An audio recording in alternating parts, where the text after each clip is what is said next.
What if the world you see is not a cause, but an effect? A shadow cast by a light you have yet to acknowledge within yourself.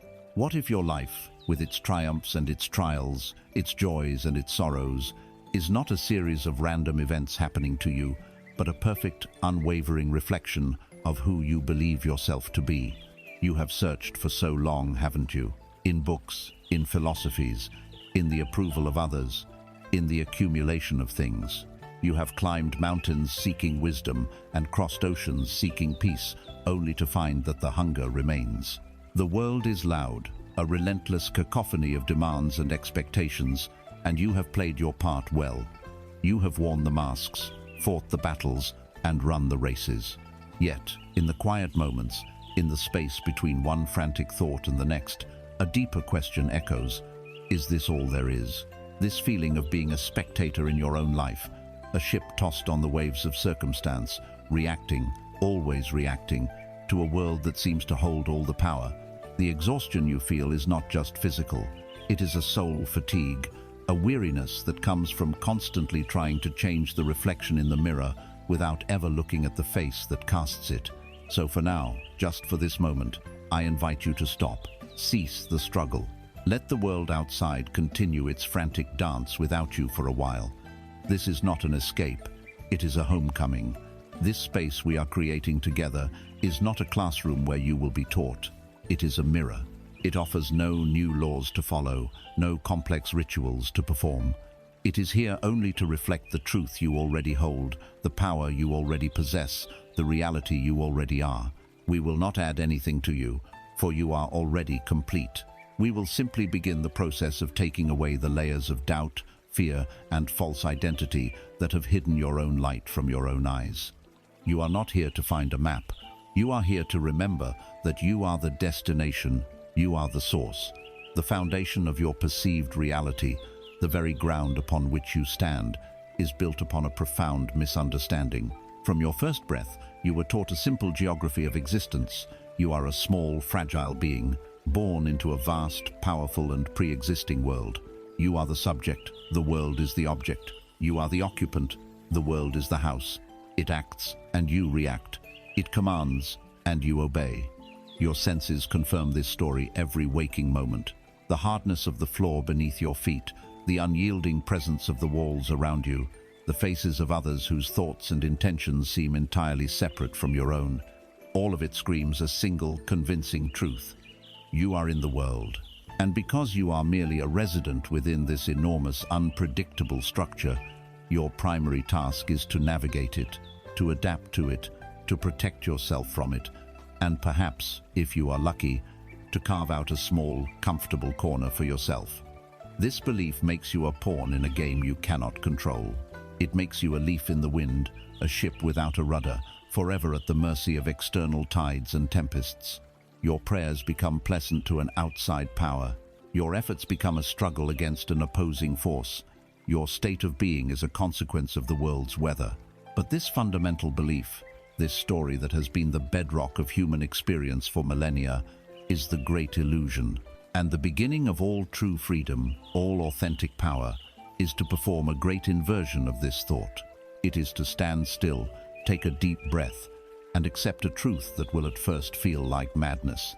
You are not in the world is in you. Let that statement settle.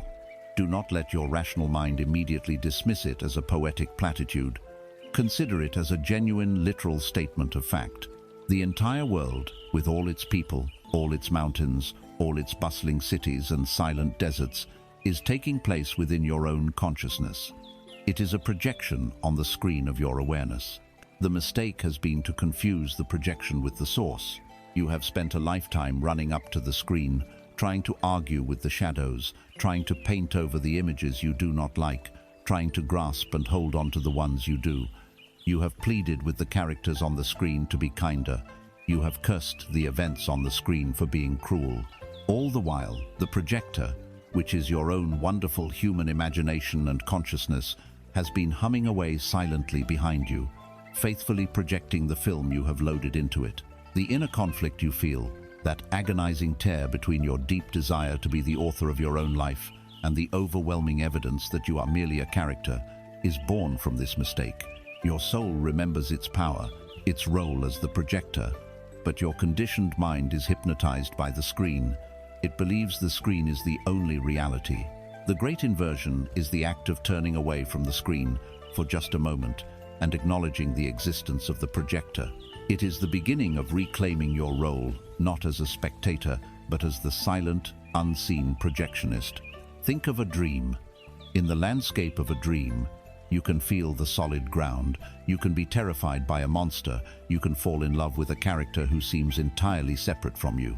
The entire dream world feels real, external, and objective while you are in it. Yet, upon waking, you realize with absolute certainty that the entire production, from the landscape to the monster to the lover, was generated from within your own mind. It was all you. The dream was not happening to you. It was happening from you and in you. This waking life operates on the very same principle, though it is a far more stable and persistent projection. Your consciousness is the dreamer, and the world is the dream. The only reason it seems so solid and unchangeable is because you keep dreaming the same dream, day after day. You consistently load the same film into the projector, a film made of your deepest beliefs, your most cherished assumptions, and your habitual feelings. So when you look at your bank account and see a number you don't like, you are looking at the screen. When you experience a difficult interaction with a colleague, you are looking at the screen. When you read the news and feel a sense of dread, you are looking at the screen. The temptation is to react to the screen, to work harder to change the number, to strategize how to handle the colleague, to worry about the state of the world. But this is like a dreamer fighting the dream monster from within the dream. The only true way to change the dream is for the dreamer to change his state. This is where the work begins. It is a quiet work, an internal work. It does not require you to shout or struggle. It requires you to assume a new kind of responsibility. It is time for a simple experiment, not of doing, but of seeing, for one full day. From the moment you wake to the moment you sleep, I want you to hold a single question in your mind as you observe your world. With every event that unfolds, big or small, pleasant or unpleasant, ask yourself, what part of me invited this? This is not an exercise in self-blame. Blame is a useless and destructive energy that belongs to the old way of thinking, the world of the victim. This is an exercise in radical awareness. It is a gentle investigation. When someone cuts you off in traffic, do not immediately project anger outward. Pause. Ask, what part of me invited this experience of being rushed, of being disrespected, of being blocked? Perhaps it was a fleeting feeling of being stuck in your career that you felt earlier that morning. Perhaps it was a deep-seated belief that nothing ever goes smoothly for me. You are simply looking for the correlation, the thread connecting the inner film to the outer picture. When a friend calls with unexpected good news, ask, what part of me invited this? Perhaps it was a moment of genuine gratitude you felt for the sunlight on your face. Perhaps it was a silent, confident assumption that good things are always flowing to me. You are not trying to force a connection. You are simply becoming a detective of your own consciousness, noticing the subtle echoes between your inner world and the outer one. Do this without judgment. Do this with the curiosity of a scientist discovering a new law of nature. At first, it will feel strange. Your mind will supply 1,000 other reasons for why things happen. It will say the traffic was because of construction, the friend called because they just got the news. And on the surface level of the screen, it is correct. We are not denying the mechanics of the projection, the how. We are going deeper to the level of why. Why did you happen to be on that road at that time? Why did that friend feel the urge to share the news with you in that moment? You are beginning to see that the world is not a collection of solid, independent facts. It is a fluid, responsive, and deeply personal mirror. The people in your life are not separate actors reading their own scripts. They are playing the parts you have, in the secret theater of your mind, assigned to them. They are showing up to hand you the props that correspond to the scene you are currently projecting. If you are projecting a scene of victimhood, someone will show up to play the villain. If you are projecting a scene of being loved and cherished, someone will show up to play the adoring partner. They have no choice, for they are all within you. They are messengers showing you the content of your own consciousness. This is why trying to change another person is always an exercise in futility. It is like shouting at your own reflection to smile while you continue to frown. The reflection has no power to change on its own. It can only show you what you are. This great inversion is the first, most critical gate to pass through. Without it, every technique, every affirmation, every visualization is just you, the prisoner, decorating your cell. You are still operating from within the prison of the world. But the moment you truly begin to entertain this idea, the moment you feel its truth resonate in your bones, the walls of the prison dissolve. You are no longer the prisoner. You are not even the warden. You are the architect of the entire structure, and you have always been free to leave. The weight of the world lifts from your shoulders because you realize you are not carrying the world. The world is carrying you, and you are carrying the world within your awareness. It is a paradox that can only be understood through experience. So begin today. Begin the quiet, gentle observation. Watch the screen of your life, and for the first time, look for the signature of the projectionist. Look for your own handwriting in the script of the day. The fear and helplessness you once felt will begin to be replaced by a sense of awe and a quiet, thrilling sense of power. You are turning away from the shadows on the wall and facing the light that casts them.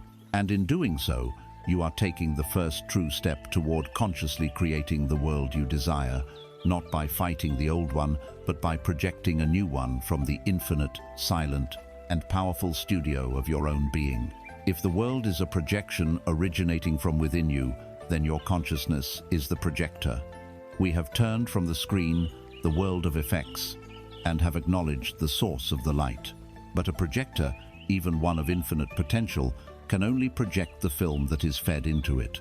This film, this collection of slides that runs in a silent, endless loop, is the architecture of your reality. It is your system of beliefs. These beliefs are the unseen blueprint, the invisible framework upon which your entire life experience is constructed. Before a single brick is laid for a building, the architect draws a blueprint. This blueprint dictates everything: the height of the ceilings, the thickness of the walls, the number of rooms, the strength of the foundation. The finished building is nothing more than a physical manifestation of this initial design. You could not, for example, find a grand ballroom inside a building designed to be a small cottage. The structure simply would not support it. So it is with your life. The events, the relationships, the level of abundance and health you experience are not random. They are the faithful, unerring physical expression of the invisible blueprint of your beliefs. If your life feels cramped, unstable, or lacking, do not blame the building materials. Do not curse the bricks and mortar of circumstance. A wise builder does not waste time repainting the walls of a crumbling house. He goes directly to the foundation. He examines the original blueprint. This unseen architecture was, for the most part, not designed by you consciously. It was handed to you. You inherited it. From the moment you were born, you were a soft, receptive clay, and the world began to impress its beliefs upon you. You absorbed the beliefs of your parents about money, their fears, or their comforts around it. You absorbed the beliefs of your teachers about your own intelligence and potential. You absorbed the beliefs of society about what is possible, what is respectable, what constitutes success, and what constitutes failure. These were not presented to you as opinions. They were presented as facts. The world is a competitive place. You have to work hard to get by. Don't get your hopes up. People like us don't get opportunities like that. You are not creative. You are not worthy. These statements, and 1,000 others, were pressed into your subconscious mind long before you developed the critical faculty to question them. They became the foundational pillars of your personal reality. They became your truth, and so you built your life upon them, never realizing the ground beneath your feet was not solid rock, but merely a set of inherited, unexamined assumptions. Herein lies the source of the most profound inner conflict a person can experience. Your conscious mind, the mind that desires and dreams, may decide it wants to build a palace. You read books, you set goals, you affirm, I am abundant, I am successful, I am loved. You are, in effect, trying to hang crystal chandeliers from the ceiling of a cottage. but your subconscious beliefs, the blueprint, quietly asserts, this structure is only designed for a single, small room. Abundance is not safe. Success is for other people. You are not worthy of that kind of love. And so a painful, exhausting civil war begins within you. You push forward with willpower, and you are pulled back by the immense, silent gravity of your subconscious blueprint. You take 2 steps forward in your actions and are dragged 2 steps back by your core identity. This is why sheer effort so often leads to burnout and disillusionment. You are fighting yourself. You are trying to force an outcome that your own foundational beliefs will not permit. The conscious desire is a shout in the wind.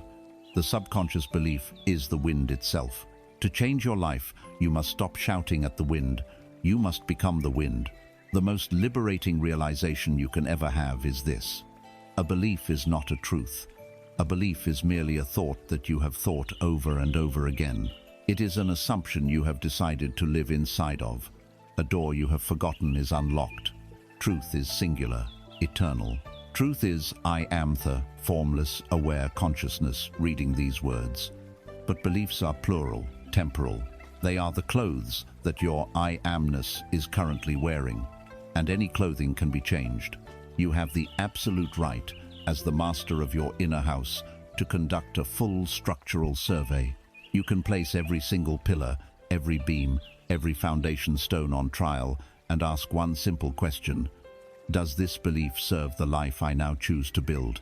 If the answer is no, you have the right to demolish it and replace it with a new one. This is not an act of arrogance. It is an act of profound self-love and responsibility. It is the work of a conscious creator.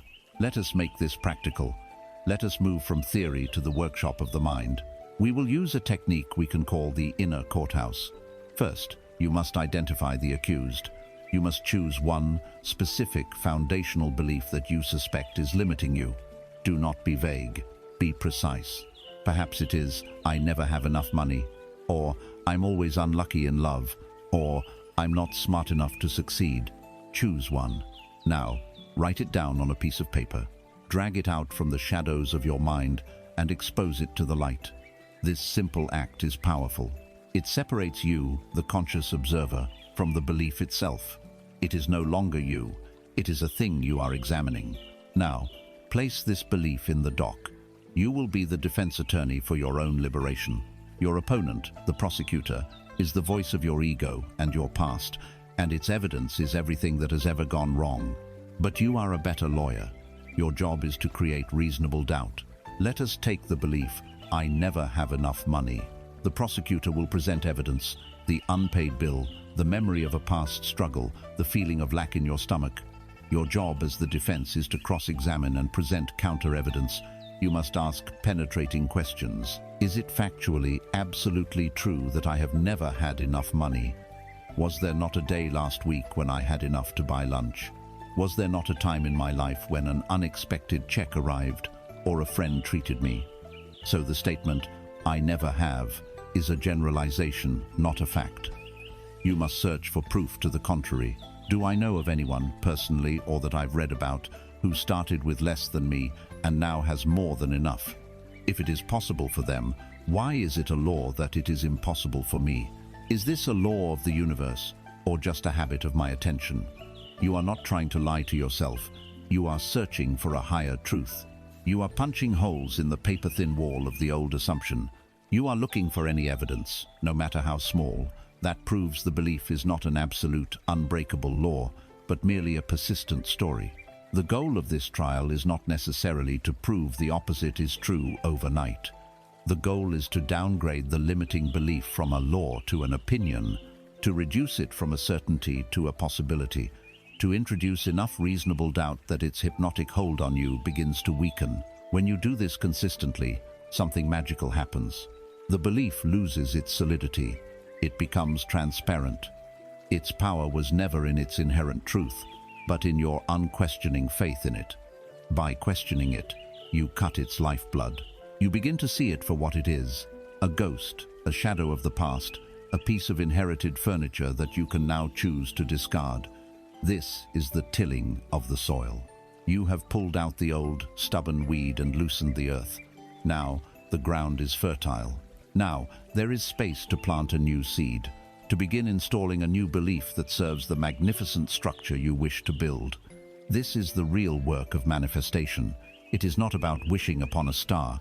It is about the meticulous, conscious, and empowering work of inner architecture.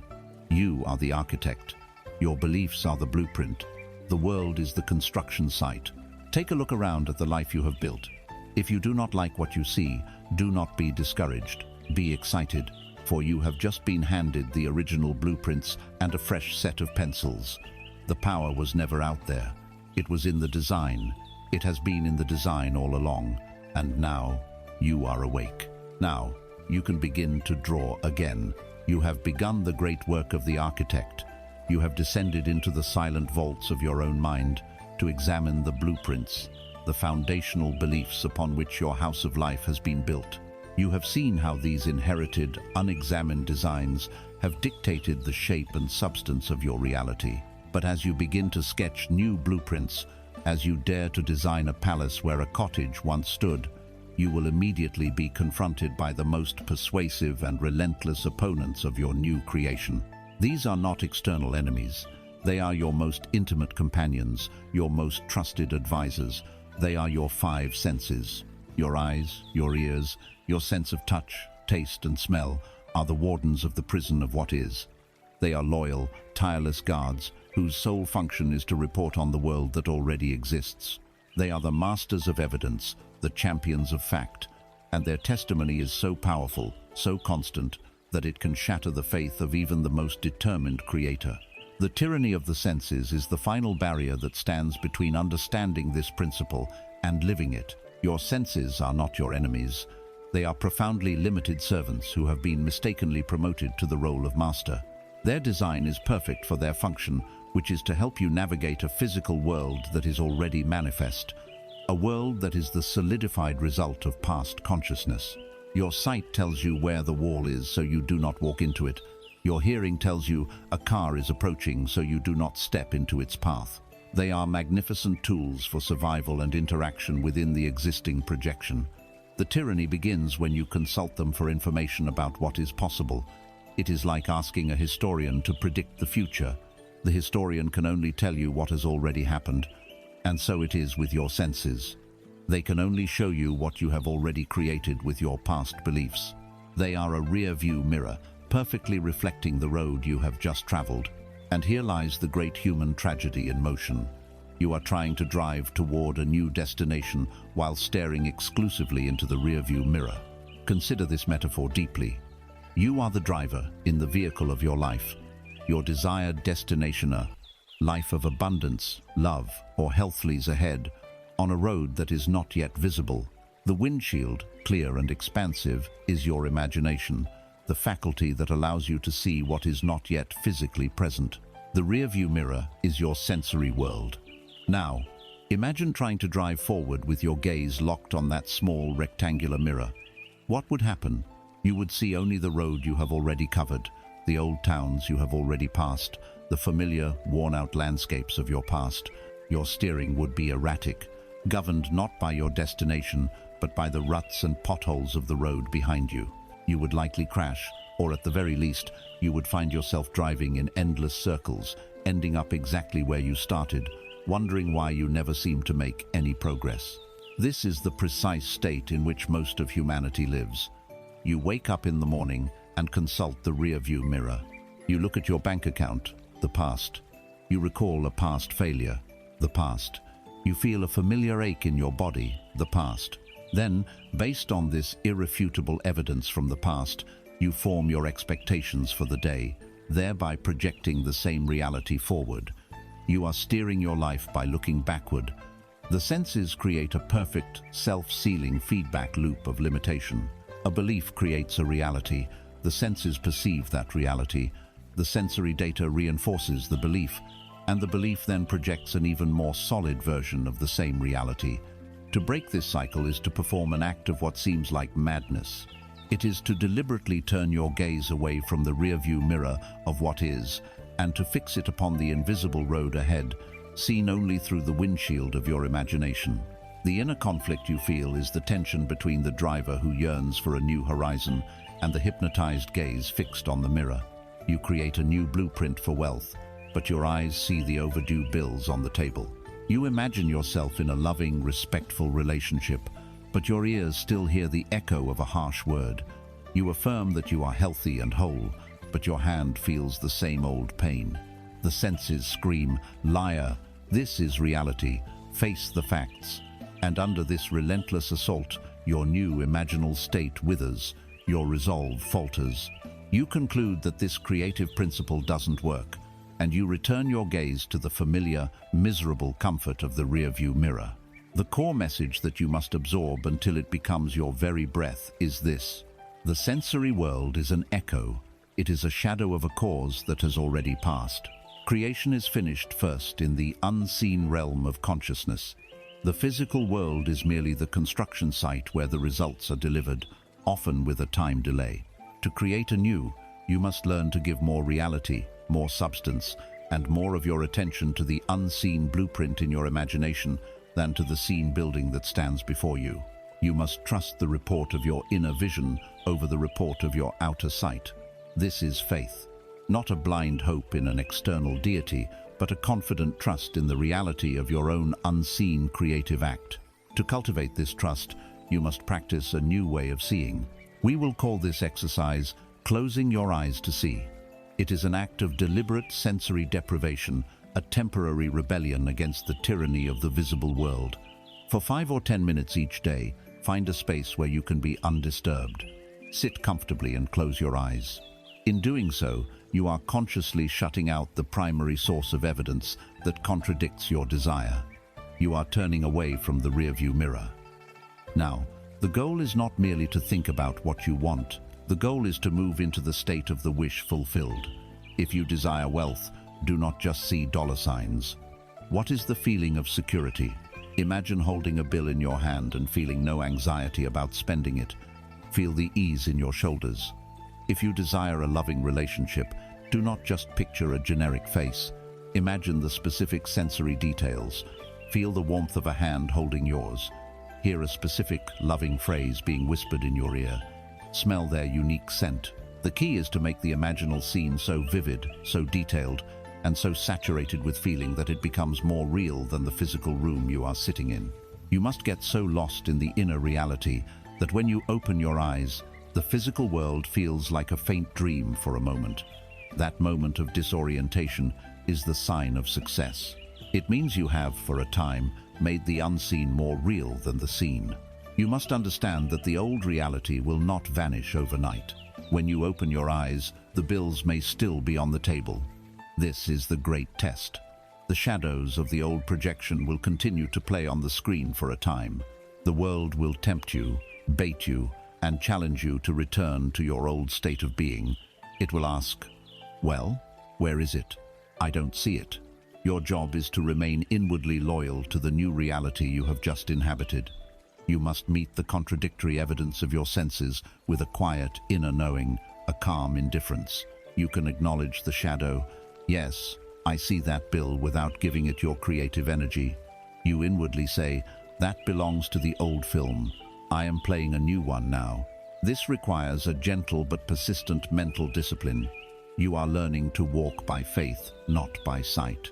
You are placing your trust in the creative power within you, not in the lagging, historical evidence of the world around you.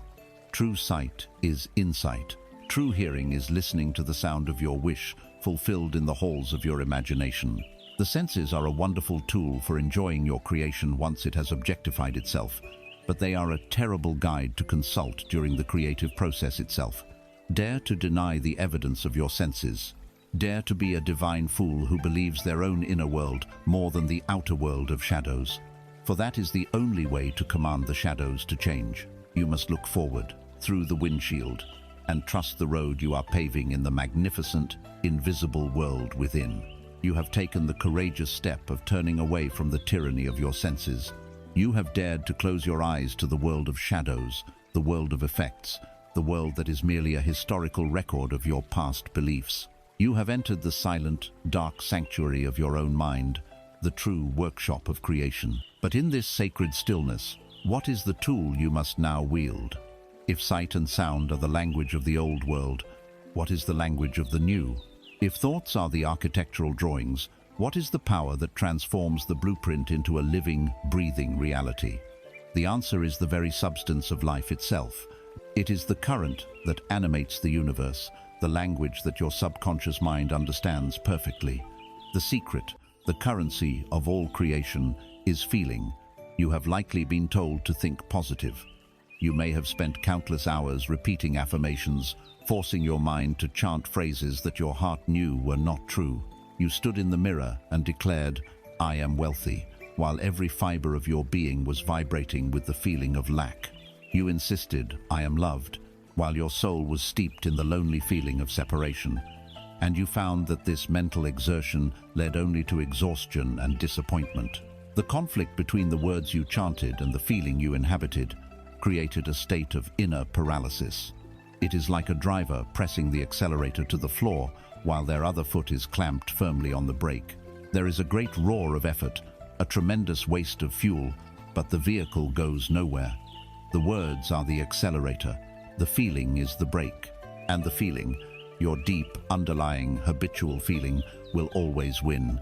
This is not a failure of the principle, but a misunderstanding of its mechanics. Your subconscious mind, the master builder, the agent of all creation, does not understand English.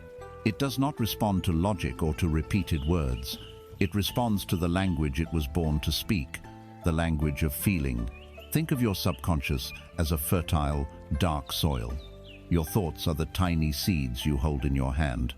You can stand over the soil and describe the seed to it all day long. You can say, "This is an oak seed. It will grow into a mighty tree." The soil remains inert. But when you plant the seed and add water, the soil immediately goes to work, drawing from its infinite chemistry to bring forth the exact tree contained within the seed's potential. Feeling is the water. It is the living element that activates the creative potential of the thought. Without the feeling, the thought is a dry, sterile seed that lies dormant.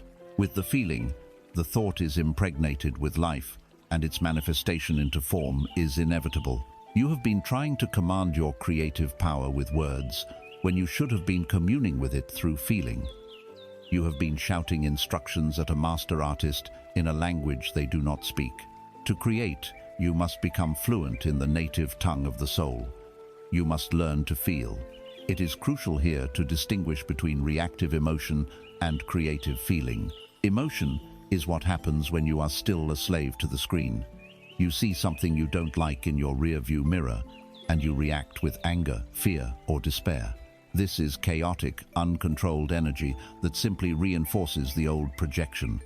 Creative feeling, however, is a chosen, cultivated state. It is the deliberate act of embodying the feeling of the wish already fulfilled, irrespective of the evidence of the senses. It is a calm, centered, and powerful act of inner assumption. It is the quiet authority of the projectionist choosing the mood of the next scene before it ever appears on the screen. The universe does not respond to the chaos of your surface emotions. It responds to the deep, resonant frequency of your chosen feeling state. You are a broadcasting tower, and your predominant feeling is the signal you send out day and night. The law of creation is simply the law of resonance. You can only attract into your experience that which matches the frequency you are broadcasting. To experience wealth, you must broadcast the frequency of abundance. To experience love, you must broadcast the frequency of being loved. This frequency is not a word, it is a feeling. So how do you cultivate this feeling, especially when the world of the senses is screaming the opposite? You must shift your approach from making a statement to asking a question. Your rational mind will fight the statement, "I am wealthy," if your bank account is empty. It sees the statement as a lie, but the mind is open to a question. It sees a question as a creative, exploratory act. So, instead of stating, "I am healthy," you gently ask yourself, what would the feeling of perfect health be like? Close your eyes and explore that. It would not be a frantic, loud joy. It would be peace. It would be the simple absence of awareness of your body. It would be a feeling of ease, of flexibility, of quiet energy. It is a subtle feeling. Your job is to capture that subtle feeling for just a moment. Instead of declaring, "I have my dream job," ask, "What would it feel like to wake up on a Monday morning excited to start my work?" It might be a feeling of purpose, of creativity flowing through you, of being valued. In asking the question, you give your imagination permission to explore and land upon the corresponding feeling. You are not trying to convince yourself of a lie. You are simply sampling a feeling, trying it on like a new coat. Once you have identified the feeling, your work is to become familiar with it, to wear it, to saturate your consciousness with it. You must return to this feeling again and again until it becomes your default state, your inner home. This is a practice, like learning a musical instrument. At first, it is clumsy. You capture the feeling for a second, then the noise of the world pulls you out. Do not despair. You simply return to it. You close your eyes, ask the question again, and find the feeling. The more you do this, the longer you will be able to sustain it. You begin to walk around during your day secretly wrapped in the feeling of your wish fulfilled. While you are washing the dishes, you are doing so with the inner calm of someone who has no financial worries. While you are speaking to your colleagues, you are doing so with the quiet confidence of someone who knows they are deeply loved and respected. You are living your inner life from the end result. This is the secret. You do not get what you want, you get what you already feel you are. This feeling of the wish fulfilled is often a feeling of relief. It is the feeling of a great burden being lifted. It is the Sabbath. It is the state of rest that comes after the creative act is finished in the imagination. Think of it. If your desire were truly yours right now, you would not be anxious for it. You would not be desperately longing for it. You would be at peace. The feeling of having is a feeling of tranquility. So seek that tranquility. Seek the feeling of naturalness. What would it feel like if your desire was so normal, so natural to you, that you barely even thought about it anymore? That is the state you are aiming for. Thought is the arrow you point at a target. But feeling is what draws back the string of the cosmic bow and releases the arrow with unstoppable force. Without feeling, the arrow simply lies on the ground, a powerless piece of wood. Stop trying to create with your mind alone. You have been given a divine instrument, the magnificent orchestra of your feeling body. Learn to play it. Stop being a thinker who wants and become a feeler who has. For in the subtle, powerful, and secret world of feeling, the entire universe awaits your direction. You have discovered the secret language of creation, the living currency of feeling. You understand now that it is not your thoughts alone, but the feeling with which you saturate them, that commands the subconscious mind and shapes the world around you. But a fleeting feeling, like a passing visitor, is not enough to build a new life. A momentary dip into the feeling of wealth or love is a beautiful experience, but it is like a tourist visiting a foreign city. They may enjoy the sights and sounds, but they do not live there. Their home, their true address, is elsewhere. To create lasting change, you must do more than just visit the feeling of your wish fulfilled. You must move in. You must make it your new home, your permanent address, your default state of being. This is the difference between a visitor and a resident. The great secret of manifestation lies not in what you want, but in what you are. And what you are is determined by the state of consciousness in which you habitually dwell. Think of consciousness as an infinite mansion, a house with countless rooms. Every possible experience, every potential reality exists within this mansion as a distinct room or a suite of rooms. There is a room called poverty, and its walls are papered with beliefs of lack, and its air is thick with the feeling of anxiety. There is a room called sickness, where the furniture is made of fear, and the only view is of the body's frailties. There are also rooms of vibrant health, profound love, creative genius, and immense wealth. Each room is a complete, self-contained world, a state of consciousness. You, the real you, are the formless awareness that has the freedom to move through this infinite house. Yet, most of us are born into one or two rooms, and we spend our entire lives believing that this small space is the whole of reality.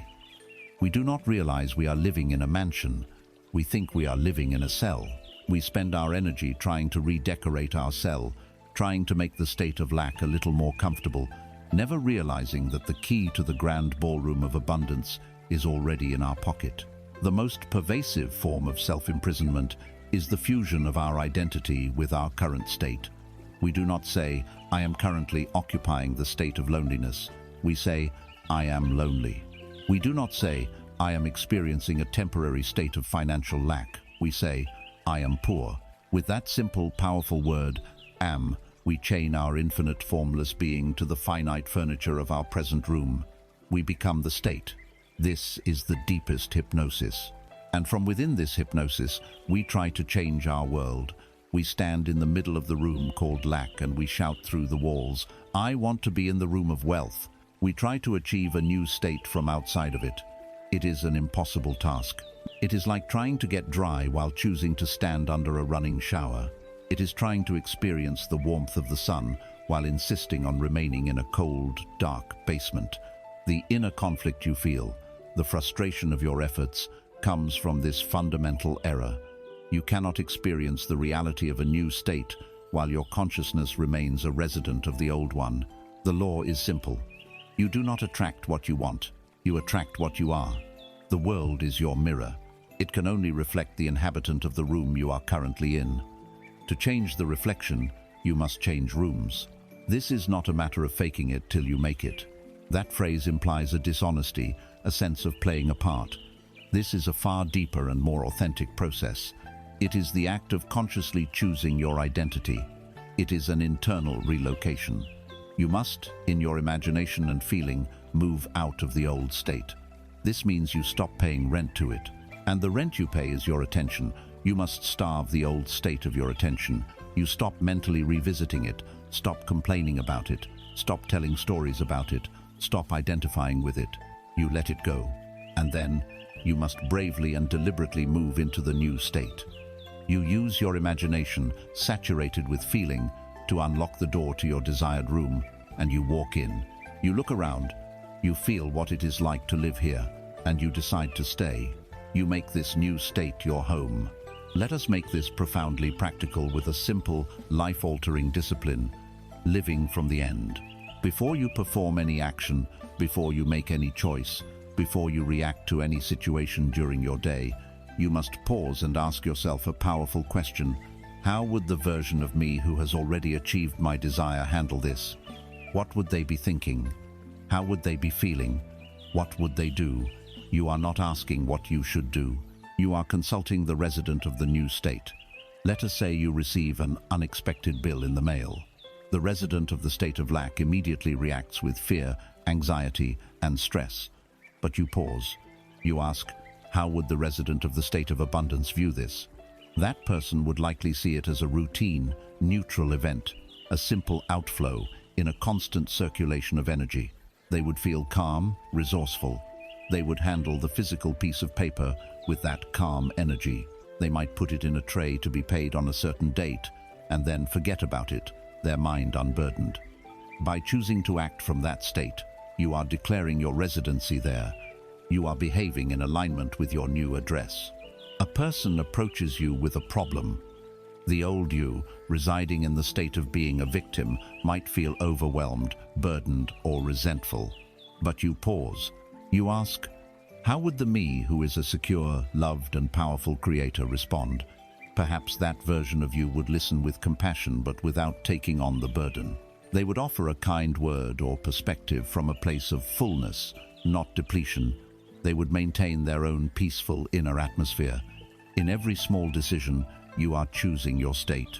When you choose what to wear, ask if you are dressing the old self or the new self. When you choose what to eat, ask if you are feeding the body you have or the healthy, vibrant body you claim to have. This is not about making grand, theatrical gestures. It is about 1,000 small, silent, internal shifts. It is about aligning your thoughts, your feelings, and your moment-to-moment actions with the reality of your new home. At first, this may feel like you are acting, but you must persist. The feeling of unfamiliarity is simply the newness of the room. The more you consciously choose to think and act from your new state, the more natural it will become. You are forging new neural pathways. You are creating a new habit of being. You are, quite literally, rewiring your brain and your body to match your new self-concept. The world, which is the perfect mirror, has no choice but to begin reflecting your new residency. People will start treating you differently because you are emanating the energy of the new state. Opportunities will appear that are in harmony with your new state. Solutions to old problems will become obvious because you are now looking at them from a different room with a different window and a different perspective.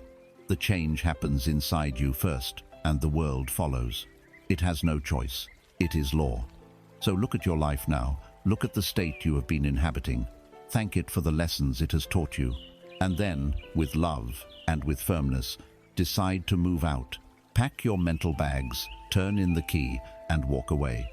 Your new home is waiting. The door is unlocked. All you have to do is enter and begin to live there, now. We have spoken of states of consciousness as rooms in an infinite mansion, and of feeling as the key that unlocks any door. But where is the hand that turns the key? Where is the antechamber in which you clothe yourself in the feeling of your new reality before you step into the room itself? Society has taught you to dishonor this faculty, to dismiss it as childish, as escapism, as the opposite of the real world.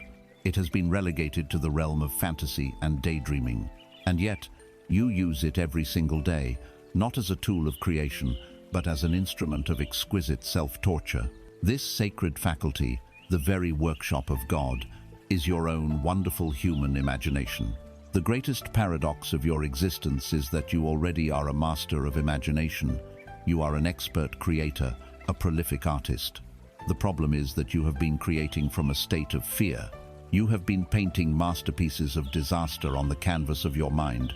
When you are faced with uncertainty, what do? You don't just sit there, you imagine. You run vivid, sensory-rich scenarios of what might go wrong. You imagine the difficult conversation with your boss, feeling the anxiety in your chest, and hearing the critical tone of his voice. You imagine opening the bill you cannot pay, feeling the cold knot of dread in your stomach. You imagine the doctor's somber face, feeling the weakness in your knees. You have produced, directed, and starred in countless feature-length films of failure, loss, and heartbreak. And you do it so effortlessly, so convincingly, that you generate the corresponding feelings of fear and anxiety, which then impress your subconscious mind and proceed to objectify themselves as your reality. You have been praying without ceasing, but you have been praying for the things you do not want.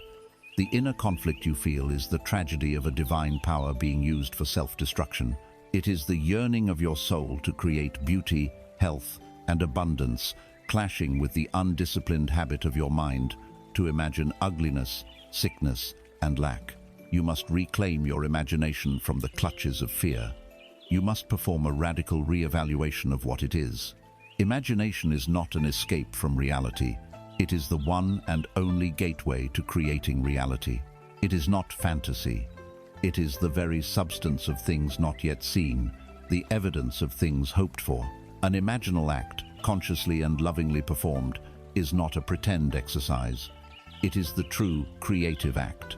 The moment you construct a scene in your imagination and feel its reality, you have planted a seed. You have performed the only work there is to do. The physical manifestation, the appearance of it in the world of Caesar, is a secondary effect, a shadow that must follow the light, a harvest that must follow the sowing. To look upon the physical world as the primary reality and your imagination as the ephemeral dream is the great reversal that has kept you trapped. You must now reverse the reversal.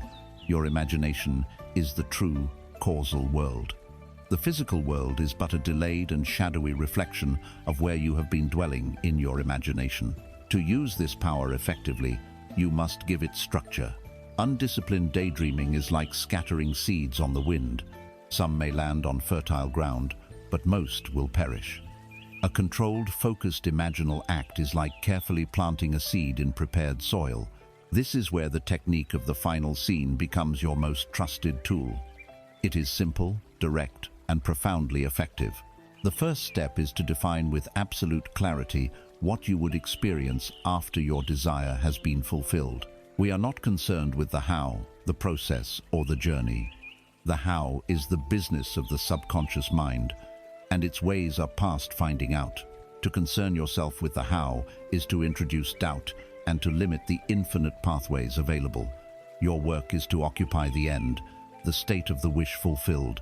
So you must construct a single, brief, static scene, an imaginal event which implies that your wish is already a fact.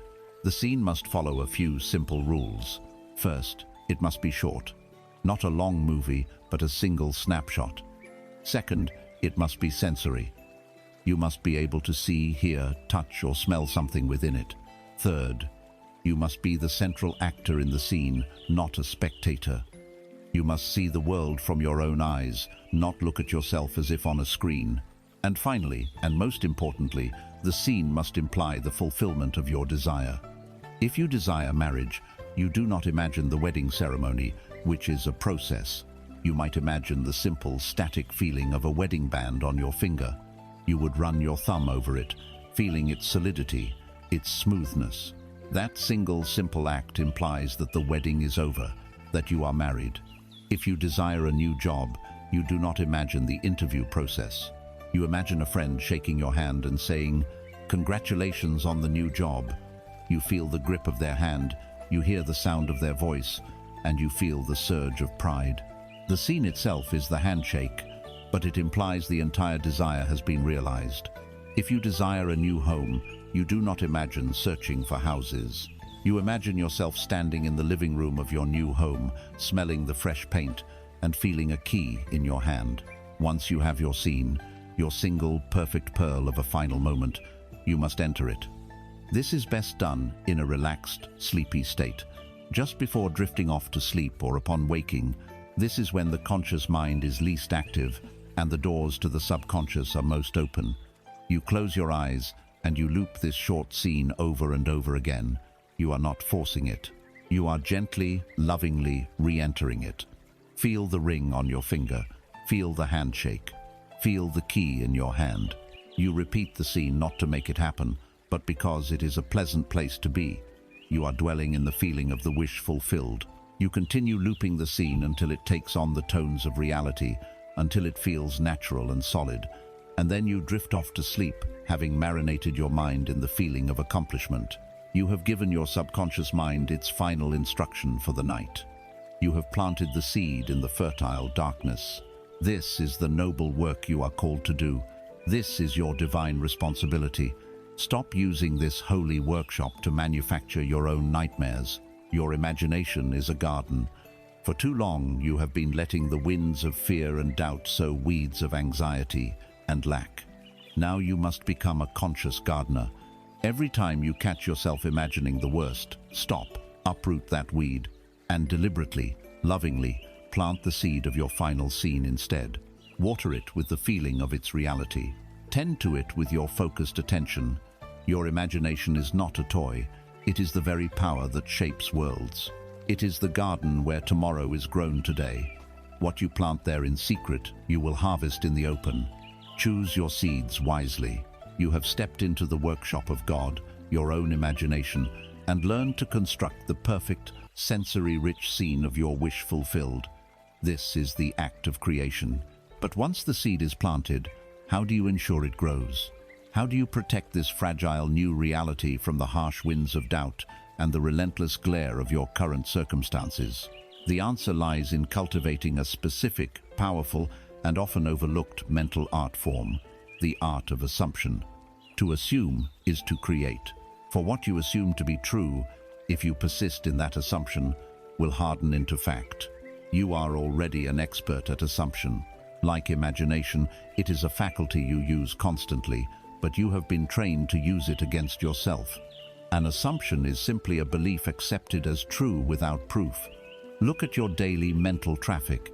You look at the clouds and assume it might rain. You hear a certain tone in someone's voice and assume they are displeased. You look at your to-do list and assume the day will be stressful. Each of these is a small, creative act. Each assumption is a prayer that you send into the fertile ground of your subconscious, a quiet command for the world to organize itself around that belief. You have been living your life as a series of unconscious negative assumptions based entirely on the evidence of the past. and then you are surprised when the future looks remarkably like the past.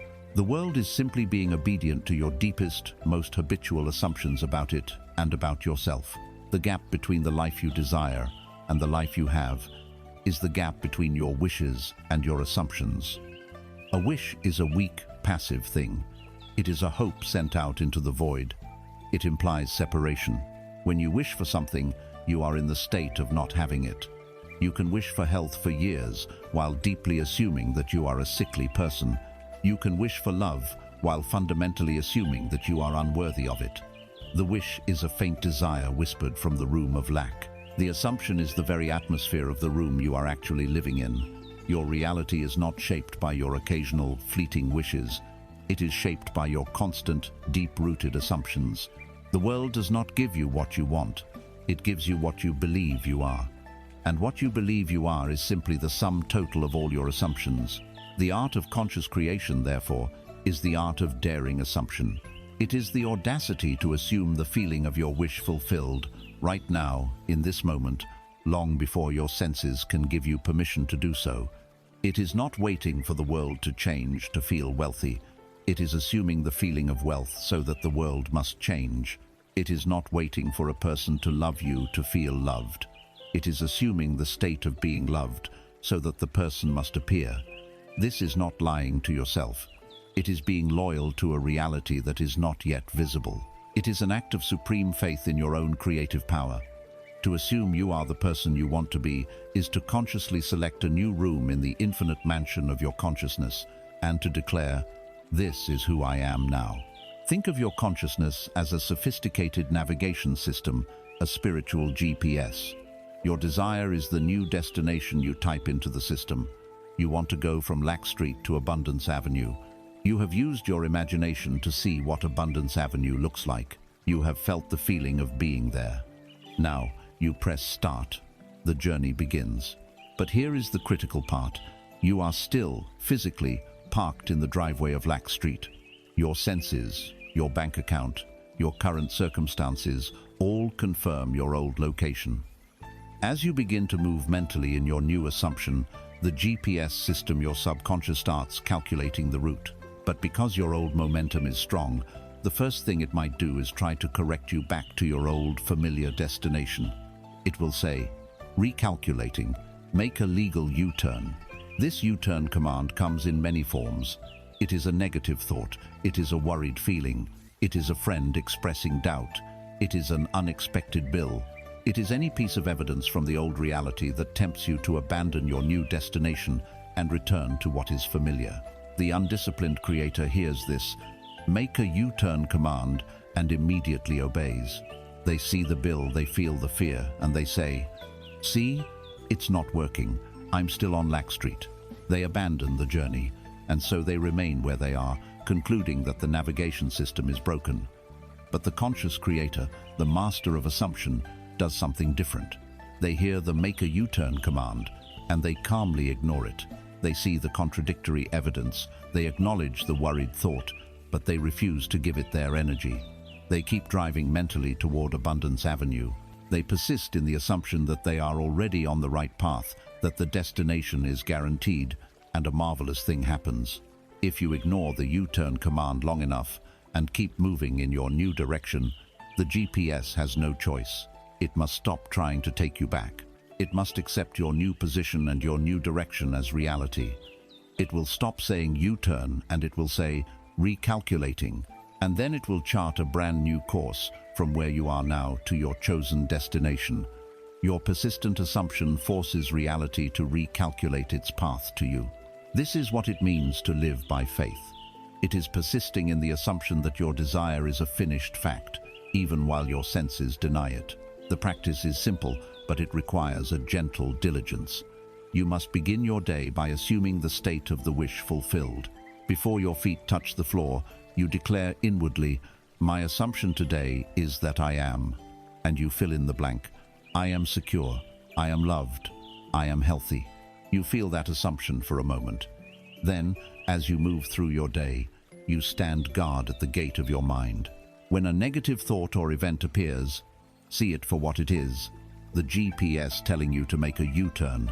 Smile at it, Acknowledge it without fear and calmly say, "No, thank you. I am no longer going that way." Then, gently return your attention to your assumption. You do not fight the negative thought. Fighting gives it energy. You simply withdraw your attention from it, rendering it powerless. You are putting it on a mental diet. An assumption that is starved of attention must eventually die. An assumption that is fed with constant attention must eventually live. This is the art. It is a quiet, internal, and noble discipline. You walk through the world of Caesar, the world of facts and evidence, but you are secretly living from a different center, from a different set of assumptions. You are loyal to an unseen truth. You are living in the answer. Others may see the storm, but you are calmly assuming the feeling of the sun on your face. Others may see the problem, but you are living in the assumption of the solution. This is the only work you ever need to do. Cease the struggle, the effort, the trying. Simply decide what you want to be and begin assuming that you are it. Walk as though you were that person. Think from the state of that person. Feel as that person would feel. Persist in that assumption, and the walls of your old reality will crumble, and the world you desire will have no choice but to manifest itself before your very eyes. For the Creator of all things does not wish or hope or try. The Creator simply assumes, and it is so. You have learned to stand as the architect of your reality, drawing new blueprints with your beliefs. You have entered the divine workshop of your imagination to construct the scene of your fulfilled desire. You have learned the art of clothing yourself in a new assumption, persisting in it until it becomes your truth. This is profound internal work. But where do you perform this sacred alchemy? In the clamor and chaos of your daily life, amidst the endless stream of information and demands.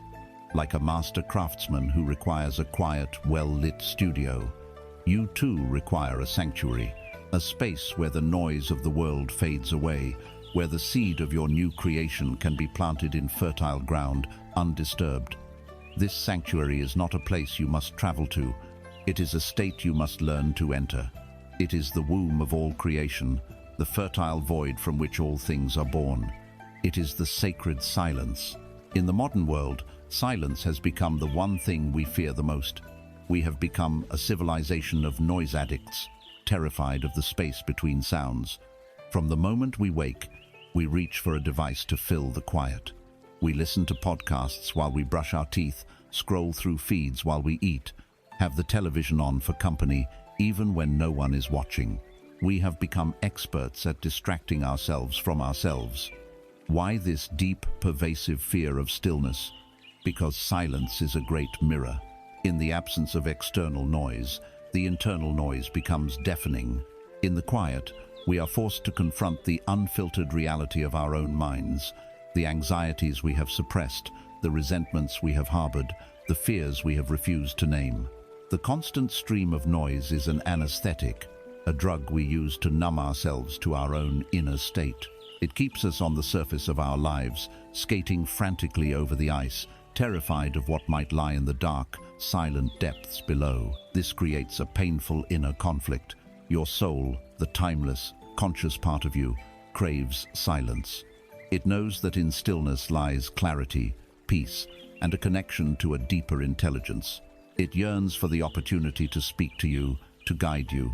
But your conditioned mind, your ego, is like a restless, frightened child. It is addicted to stimulation, to the next notification, the next piece of gossip, the next urgent problem to solve. It believes that if it stops moving, if it stops thinking and planning and worrying, it will cease to exist.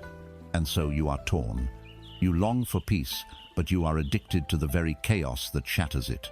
You feel fragmented, scattered, your energy pulled in 1,000 different directions by a world that will never, ever stop demanding your attention. The first step towards wholeness is to understand that you do not have to answer every call. You have the right to reclaim your attention. You have the right to enter the silence. Imagine your mind is a lake. For most people, this lake is in a constant state of turmoil. The winds of the external world, the news, social media, the opinions of others whip its surface into a chaotic frenzy of waves. The internal chatter, the worries, the plans, the judgments adds to the chop. In this state, the lake can do nothing useful. It cannot reflect the sky above. It cannot reveal the life within its depths. Its surface is opaque, distorted, and restless. This is the mind addicted to noise. It can reflect no truth. It can find no peace.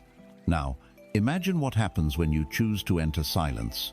It is like commanding the winds to cease. Slowly, reluctantly at first, the waves begin to subside. The frantic churning gives way to a gentle ripple, and then to a profound stillness. The surface of the lake becomes like a sheet of polished glass. In this state of perfect stillness, the lake becomes a magical instrument of perception. Two things happen simultaneously. First, it can now perfectly reflect the sky above. The sun, the moon, the stars, every passing cloud is mirrored on its surface with flawless clarity. This is your connection to a higher intelligence, to intuition, to divine inspiration.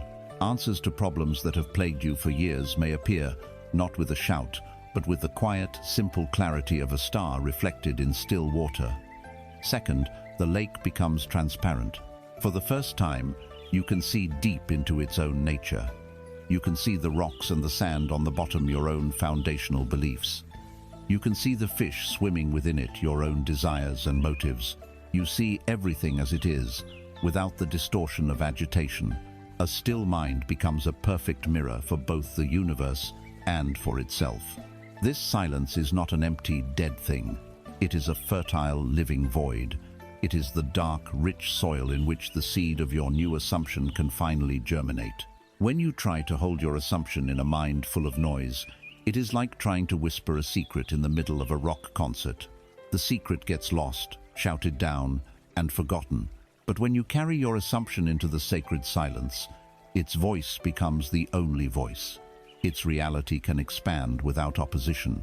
In the silence, the frantic energy of the old state, with its fears and its attachments, has nothing to feed on.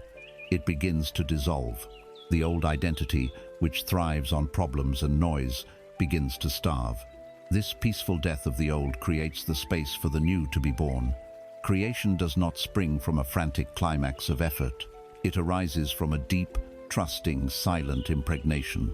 To cultivate this, you must engage in a practice that may feel radical in its simplicity, the practice of doing nothing.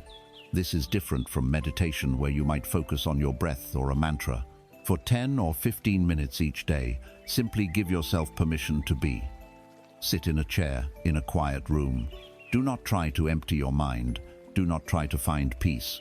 Do not seek a mystical experience. Simply sit and watch. Observe the frantic dance of your own mind as it rebels against the quiet. Notice the powerful urge to reach for your phone. Notice the sudden impulse to make a to-do list. Notice the forgotten worry that springs to the surface, demanding your attention. Your job is not to engage with this circus. Your job is to watch it as a detached, benevolent observer. See the mechanics of your own addiction to noise. In that seeing, in that detached observation, you create a space between you, the silent watcher, and the chattering mind. This space is freedom. Each time you practice this, that space will grow wider and more peaceful. Do not mistake this for a passive act. This conscious entry into silence is the most potent and active thing you can do. It is an act of supreme trust. It is a declaration that you believe the answers you seek are not in the noise outside, but in the wisdom that lies within. It is a refusal to participate in the mass hypnosis of distraction. You are withdrawing your energy from the world of effects so that you may powerfully direct it in the world of cause. Stop seeking your reflection in the churning, muddy waters of the world. Have the courage to be still.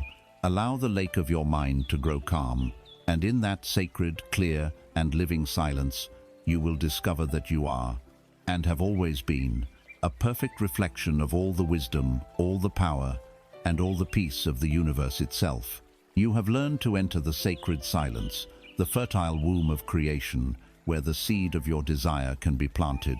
You have constructed your perfect scene in the workshop of imagination, assumed its reality, and impressed it upon the deep, receptive mind within. The work is done. The seed is sown. And now you arrive at the most subtle, most paradoxical, and perhaps most liberating art of all, the art of detachment. Having done everything, You must now learn the grace of doing nothing. Having cared enough to create your desire with focused intention, you must now learn to care for it by letting it go. This is the great paradox of faith. To receive everything, you must release your grip on everything. Your natural instinct, born of a lifetime of effort and struggle in the external world, is to now begin fussing over the seed you have just planted. You want to check on it, to nurture it with worry, to ask constantly, is it working? When will it come? Am I doing it right? This anxious, grasping energy, this desperate need for reassurance from the outside world, is called attachment. And attachment, you must understand, is the poison that will kill your new creation before it ever has a chance to sprout. Attachment is not a sign that you care deeply. Attachment is a sign that you doubt deeply. It is the voice of fear. It is the broadcast of lack. When you are desperately clinging to an outcome, you are, by definition, in the state of not having it. You are screaming into the universe, I don't have this yet, and I am terrified, I never will. And the universe, being a perfect and impersonal mirror, can only reflect your terror and your lack back to you in the form of more delay and more absence. This attachment creates a torturous inner conflict. You are caught in an exhausting loop of hope and despair. You look for signs. A positive coincidence sends your spirit soaring. It's working. A moment of silence or a contradictory event sends you crashing down into doubt. It's all useless. You become a slave to the whims of the external world, your inner peace rising and falling with every trivial event. This is not the state of a powerful creator. It is the state of a helpless gambler, anxiously watching the wheels spin, praying for their number to come up. The creative process cannot function in this atmosphere of desperate neediness. The seed cannot germinate if it is being constantly agitated by the trembling hands of fear. You must learn to withdraw your anxious energy. You must learn to detach. To detach is not to become apathetic or indifferent. It is not to say, I don't care anymore. It is the precise opposite. Detachment is the child of supreme faith. It is the calm, serene, and unshakable confidence that comes from knowing the creative act is already finished. You are not hoping it will happen. You are resting in the quiet certainty that it is already done in the only world that matters, the world of your own consciousness. Because you know it is done, you no longer feel the anxious need to see proof. The proof is the inner conviction itself. Detachment is the natural mood of the person who has already received the gift. They are not anxious about its arrival because, as far as they are concerned, it is already in their possession. The physical manifestation is a mere formality, an echo in the world of shadows that is on its way, in its own perfect time. It is moving from the frantic energy of I want to the peaceful energy of it is done. Let us return to the metaphor of the gardener. A wise farmer does not plant a seed and then spend his days in a state of anxiety. He doesn't go out to the field every hour, dig up the seed, and inspect it for signs of growth. He knows that this constant interference, this desperate need for proof, would be the surest way to destroy it. He understands the law. He performs his work, which is the careful planting of the seed in prepared soil. And then he walks away. He detaches. He trusts. He trusts the unseen processes of nature. He trusts the soil, the sun, and the rain to do their part. His work is done. Now he enters a phase of active, faithful patience. He may water the ground when it is dry, which is akin to you gently and lovingly, returning to the feeling of your wish fulfilled for a moment if you choose. But he does not dig it up. He allows the mysterious, silent, powerful forces beneath the surface to work their magic. His detachment is not a lack of care. It is the highest expression of his trust in the law of the harvest. Your practical application of this principle is the discipline of dropping it. After you have completed your imaginal session, after you have felt the reality of your wish fulfilled in the sacred silence, you must consciously and deliberately release it. Let it go. Turn the key in the lock and walk away from the workshop. The best way to do this is to have a plan to immediately and fully engage your attention with the three-dimensional world. Have a good book waiting. Go and prepare a meal with your full attention, feeling the texture of the vegetables, smelling the spices. Go for a walk and notice the sky, the trees, the sounds of your neighborhood. The act of pivoting your attention is a powerful statement to your own subconscious mind. It is a declaration of trust. It says, "The instructions have been delivered. The order has been placed. I have no doubt that you, the master builder, will execute it perfectly. My job is done. Now, your job begins. I will not interfere." Every time an anxious thought about your desire arises during the day, when will it happen? How will it happen? See it for what it is, the foolish farmer running to the field with a shovel. See the impulse, smile at it, and then gently but firmly refuse to engage. You drop it again. You turn your attention back to the present moment, to the task at hand. You are learning to live in two worlds at once. Inwardly, you are the serene resident of your wish fulfilled, resting in the knowledge that it is done. Outwardly, you are a calm and effective actor in your current world, living your life with grace and attention, free from the burden of anxious striving. This is the paradox of caring by not caring.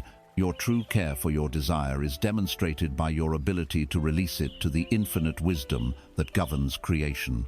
Your lack of meddling is your greatest act of faith. Your peace is your power.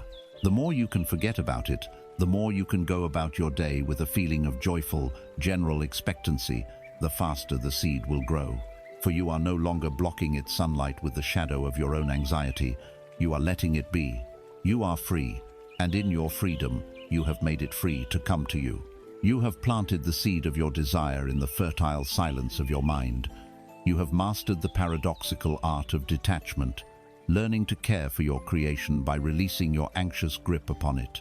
This act of letting go is the pathway, the bridge that leads you out of the turbulent waters of wanting and onto the serene, solid ground of having. This ground, this state of being, is the culmination of all creative effort. It is a mystical state of rest, a profound inner stillness known since ancient times as the Sabbath. Your entire life, you have been conditioned to worship at the altar of effort. Society has taught you that your value is measured by your busyness, that success is the direct result of struggle, sweat, and relentless external action.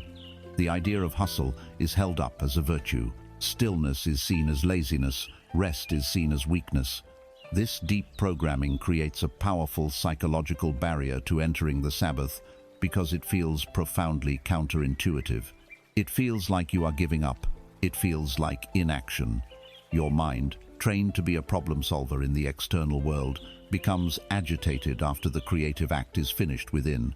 It screams, "Okay, that was a nice meditation, a lovely feeling, but what do we do now? What actions must we take? We can't just sit here." This frantic urge to do something in the outer world to help your manifestation along is the last ghost of your old, powerless self. It is the final echo of the belief that power lies outside of you. It is the conflict between the new knowledge that the creative act is finished within and the old habit of believing that only external work produces results.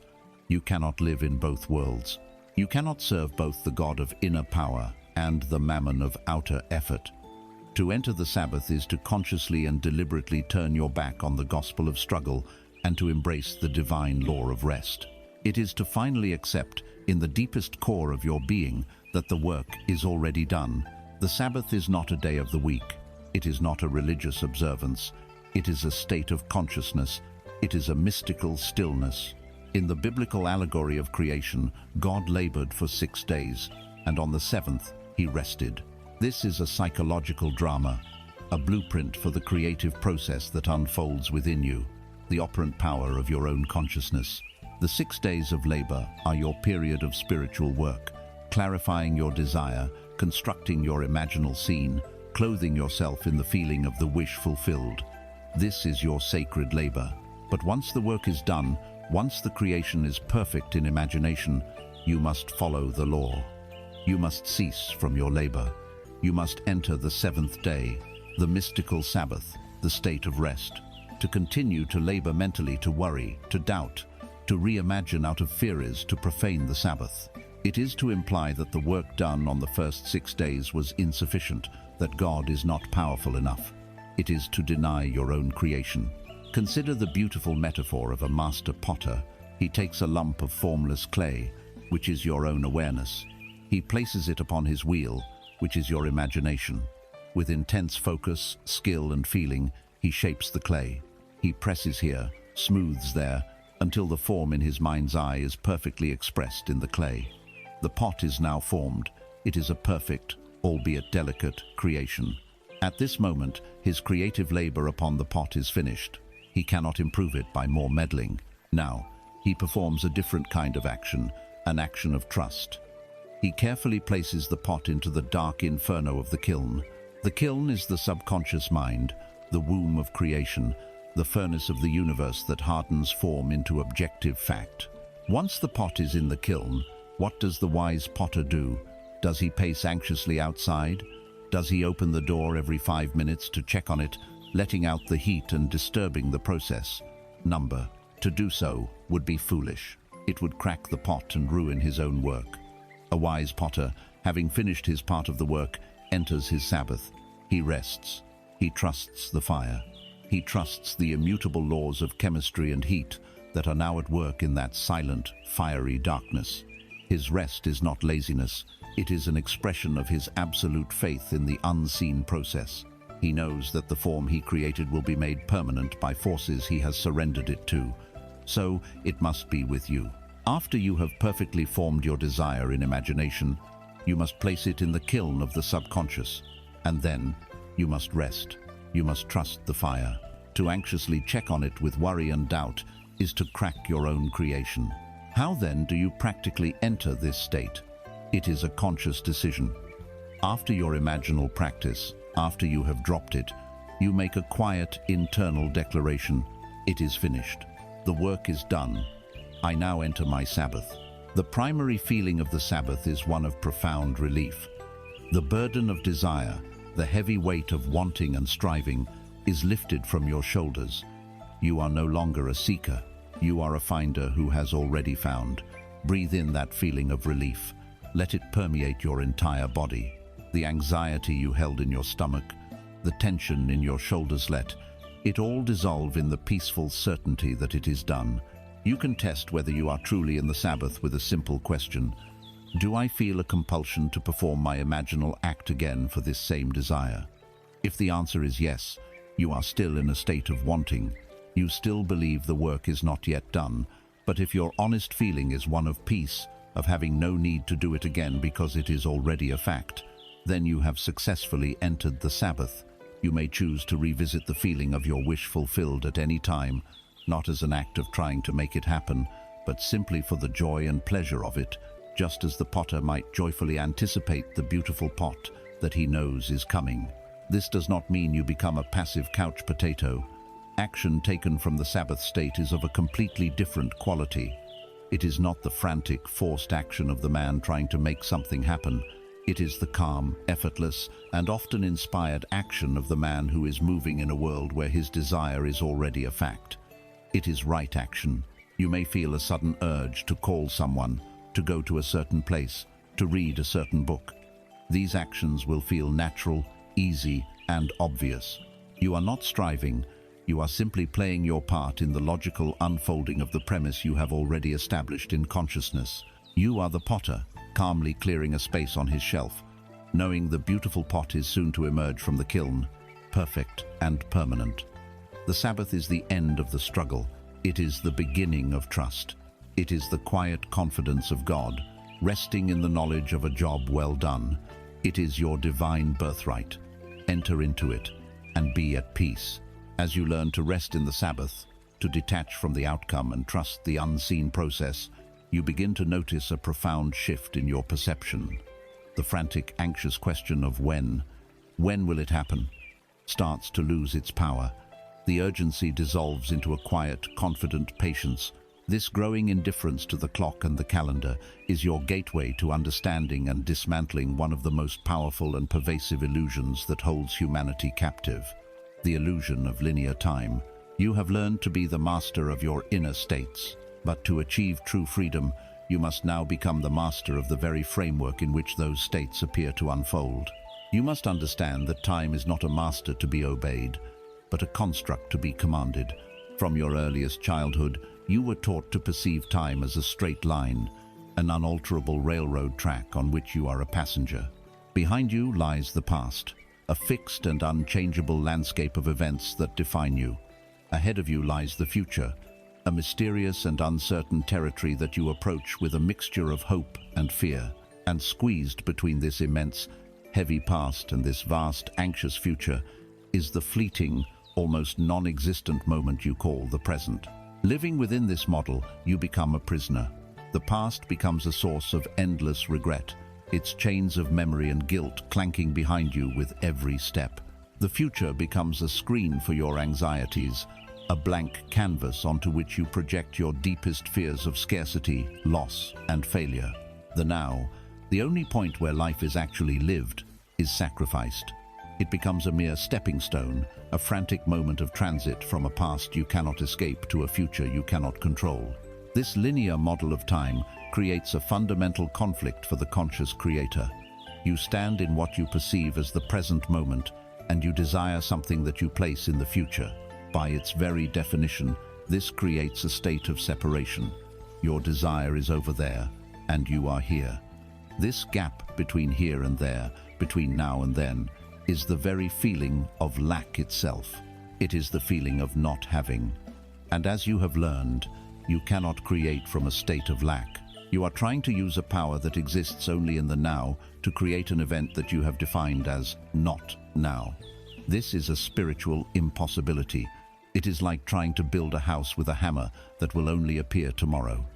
The creative power of the universe does not operate in the past or in the future. It is a power that exists exclusively in the eternal, unending moment of now. You must therefore discard the limiting model of time as a river and adopt a more truthful, more liberating one. Time is not a straight line. It is an infinite ocean. Every possible event, every potential experience, everything that has ever happened and ever could happen exists simultaneously as a location in this vast ocean of now. Your past is not behind you. It is simply another region of this ocean. Your future is not ahead of you. It is another, as yet unvisited region. The present moment is not a fleeting point on a line. It is your point of focus, your vessel, from which you can choose to navigate anywhere in this infinite expanse. Creation, then, is not the act of making a future event happen. It is an act of navigation.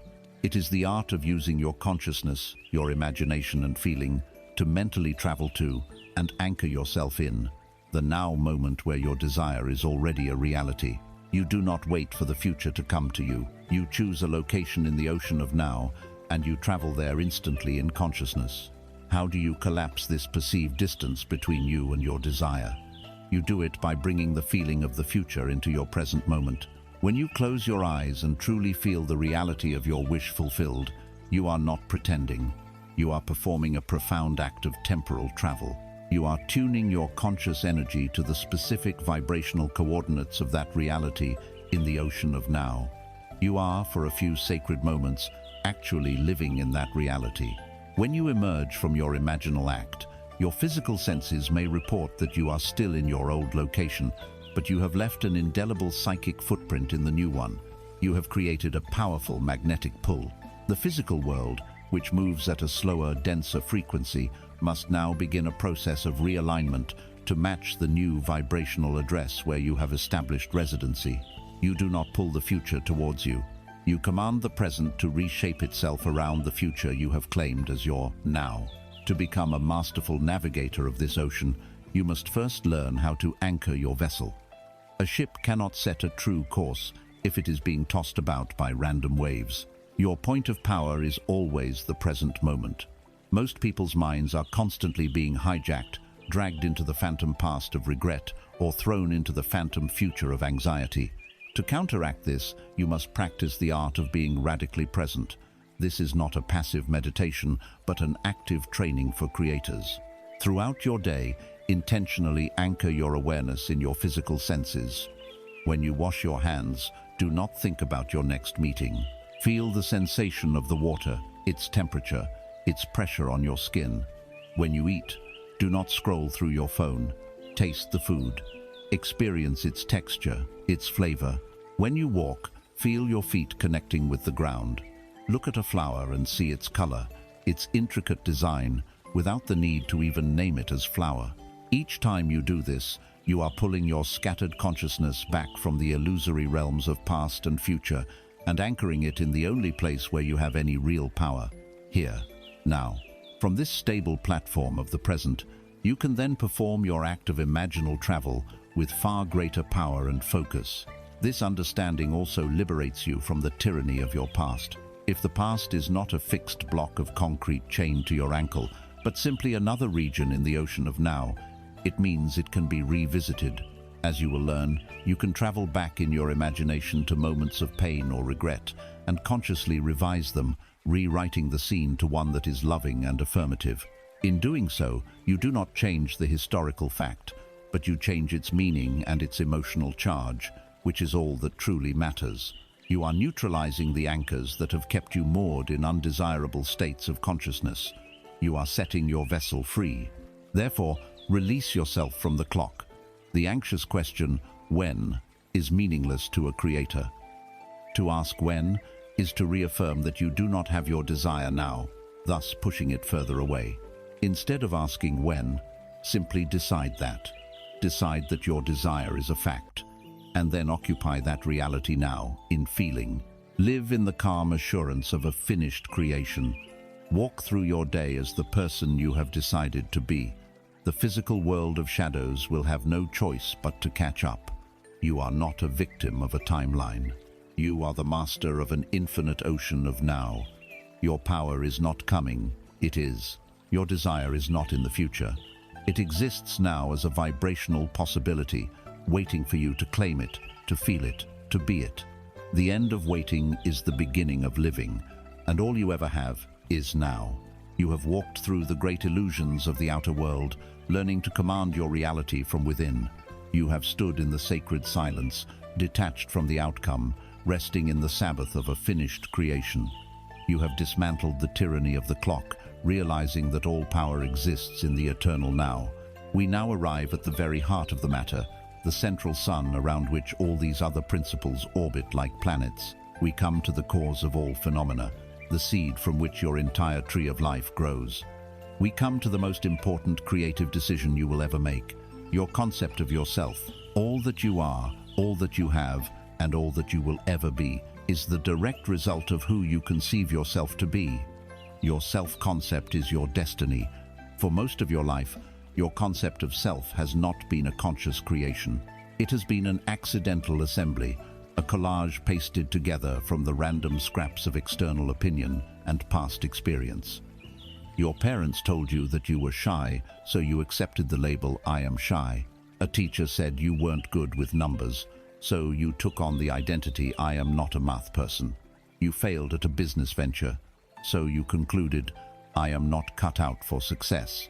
You experienced heartbreak, so you decided "I am unlucky in love." These statements, and 1,000 others, were not seen as descriptions of temporary states or events. They were absorbed into the very fabric of your identity. They became your name, the quiet I am that runs on a loop in the background of your mind, dictating your reactions, your choices, and your limitations. You have been walking through the world wearing a name tag that you did not write, and you have been dutifully living up to the description on it. This is the source of all fruitless struggle. You attempt to graft new experiences onto an old root. It is the inner conflict of trying to hang the rich tapestries of wealth on the crumbling walls of a self-concept defined by lack. You can read every book on confidence, but if your core, unexamined self-concept is "I am an anxious and insecure person," your attempts to act confident will feel like a performance. They will be a thin veneer that cracks under the slightest pressure, because the deep, solid reality of your being is anxiety. You can use willpower to try and change your habits, but if your self-concept is "I am an undisciplined person," you will inevitably revert to your old ways, because you are simply being true to who you believe you are. You cannot outperform your self-concept. You can never receive more than you believe you are worthy of. Your life is a perfect mirror of your own opinion of yourself. If you wish to change the reflection, it is utterly futile to try and manipulate the mirror. You must change the self that is being reflected. Let us use a simple, powerful metaphor. Your self-concept is a container. The experiences of life wealth, love, health, opportunity are like water. The universe is an infinite, generous ocean ready to pour its abundance into your life. Now, if your self-concept regarding wealth is, "I am someone who just gets by," you are presenting the universe with a container the size of a small cup. The universe can only give you a cupful. Even if a tidal wave of opportunity comes your way, you will only be able to capture a cup's worth. The rest will spill away, unused. You will unconsciously sabotage the large business deal. You will unexpectedly lose the extra money. You will find a way to shrink your reality back to the size of your container, because just getting by is your identity, your comfort zone. If your self-concept is, "I am unworthy of love," your container is a cup with a hole in the bottom. Love may be poured into it, but it will constantly drain out. You will find ways to push people away or doubt their intentions, ensuring your reality matches your inner definition. The work of creation, therefore, is not about chasing the water. It is about expanding the container. The only way to receive more is to become more. The most profound shift you can make is from trying to have things to deciding who you are. Stop praying for things. Stop asking for love, for money, for health. The posture of asking is the posture of lack. Instead, you must make a declaration of being. You must redefine your "I am." This is the ultimate creative act, the assumption to end all assumptions. It is claiming your right to name yourself. For too long, you have allowed the world to define you. Now you must take back the pen. You must decide who you are, and then live from that new identity as if it were already an unshakable fact. The world has no opinion. It is a perfectly neutral, reflective substance. It does not argue with your self-concept. It simply says, "Amen" to it. If you declare, "I am a victim," the world says, "Amen," and provides you with oppressors.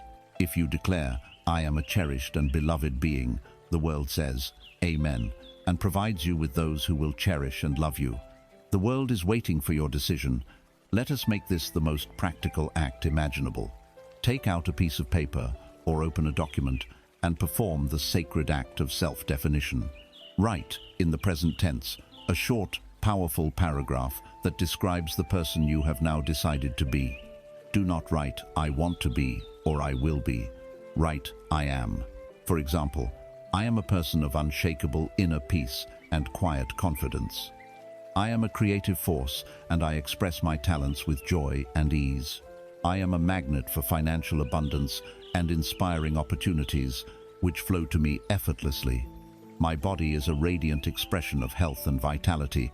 I am worthy and deserving of the deepest love and respect, and my relationships reflect this truth. I am whole, complete, and sovereign. Read these words. They are not a list of goals. This is your new name. This is your statement of being. Now, this written declaration becomes your daily scripture. Read it every morning when you wake, to set the tone for your day. Read it every night before you sleep, to impress it upon your subconscious mind as it enters its most receptive state. But do not just read the words. This is not a mechanical affirmation. After you read them, close your eyes for a minute and feel the reality of being this person. What does it feel like to be a person of unshakable inner peace? It feels calm, centered. Feel that now. What does it feel like to be a magnet for abundance?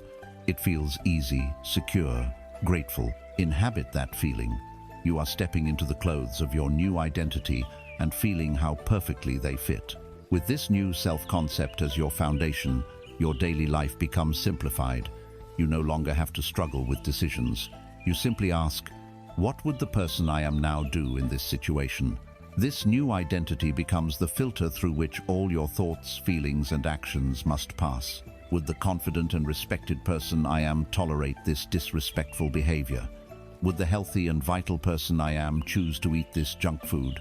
Would the abundant person I am complain about this small expense? You are no longer trying to figure out the right thing to do. You are simply acting in alignment with the truth of who you have now declared yourself to be. Your destiny is not a future event you are working towards. It is a present identity you are living from. Define yourself, name yourself, and then walk in the world as that person. The universe will rush to hold up a mirror to the new, magnificent face you have claimed as your own. You have now claimed your true name.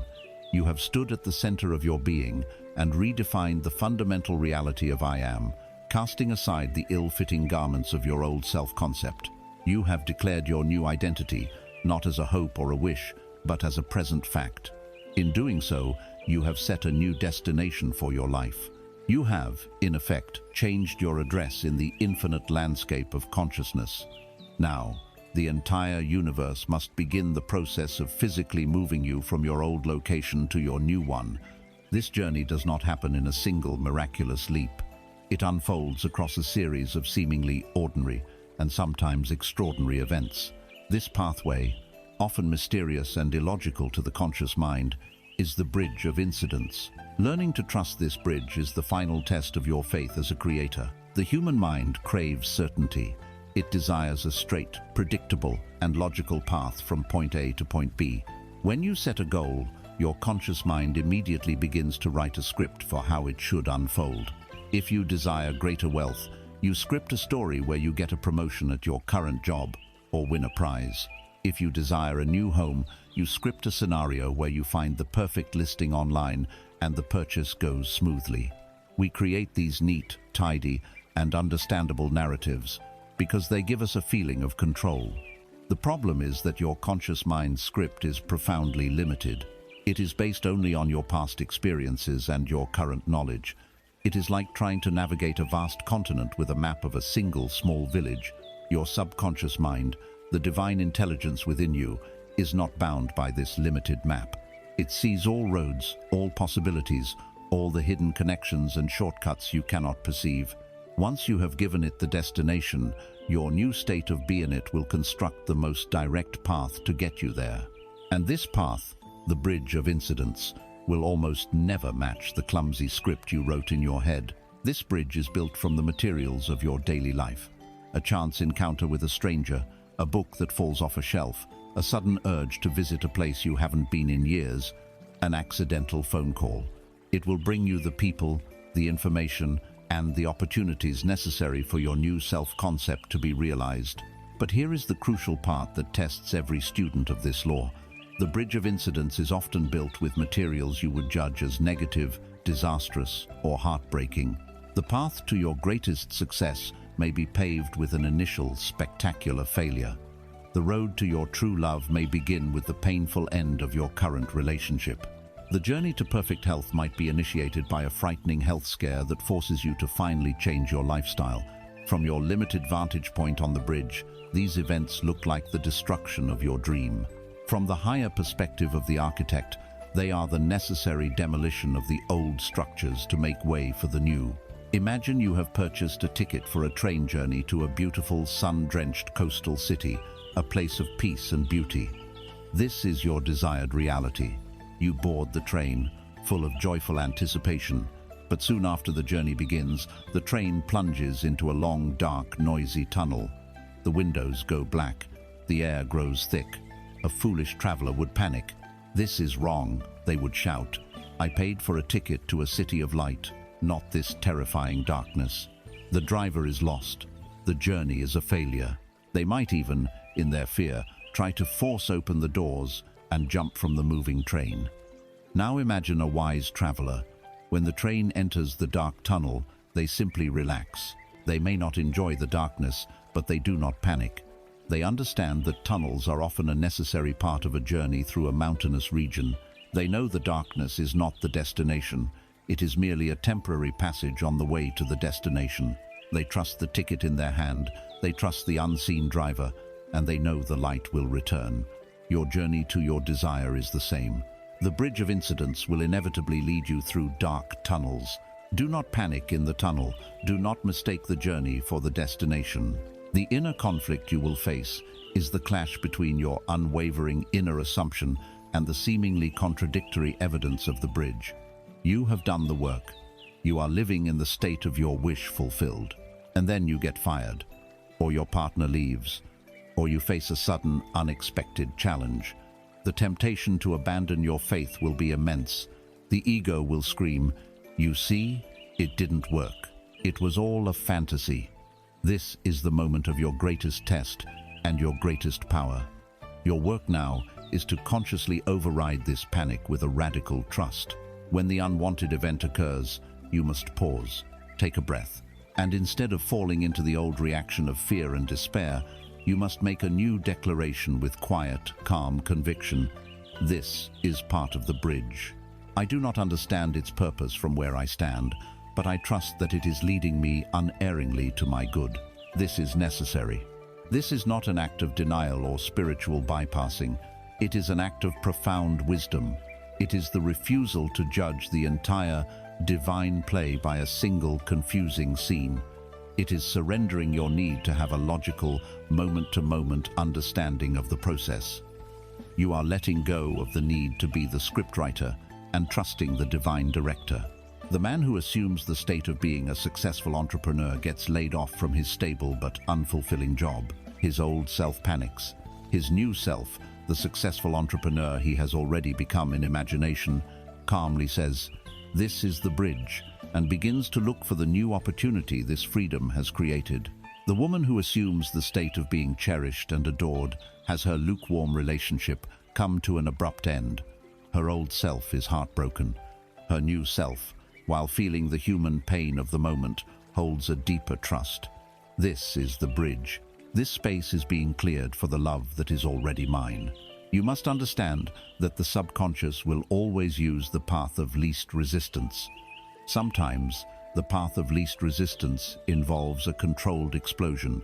Sometimes, a forest must burn for new, healthy trees to grow. Do not be afraid of the fire if it appears on your path.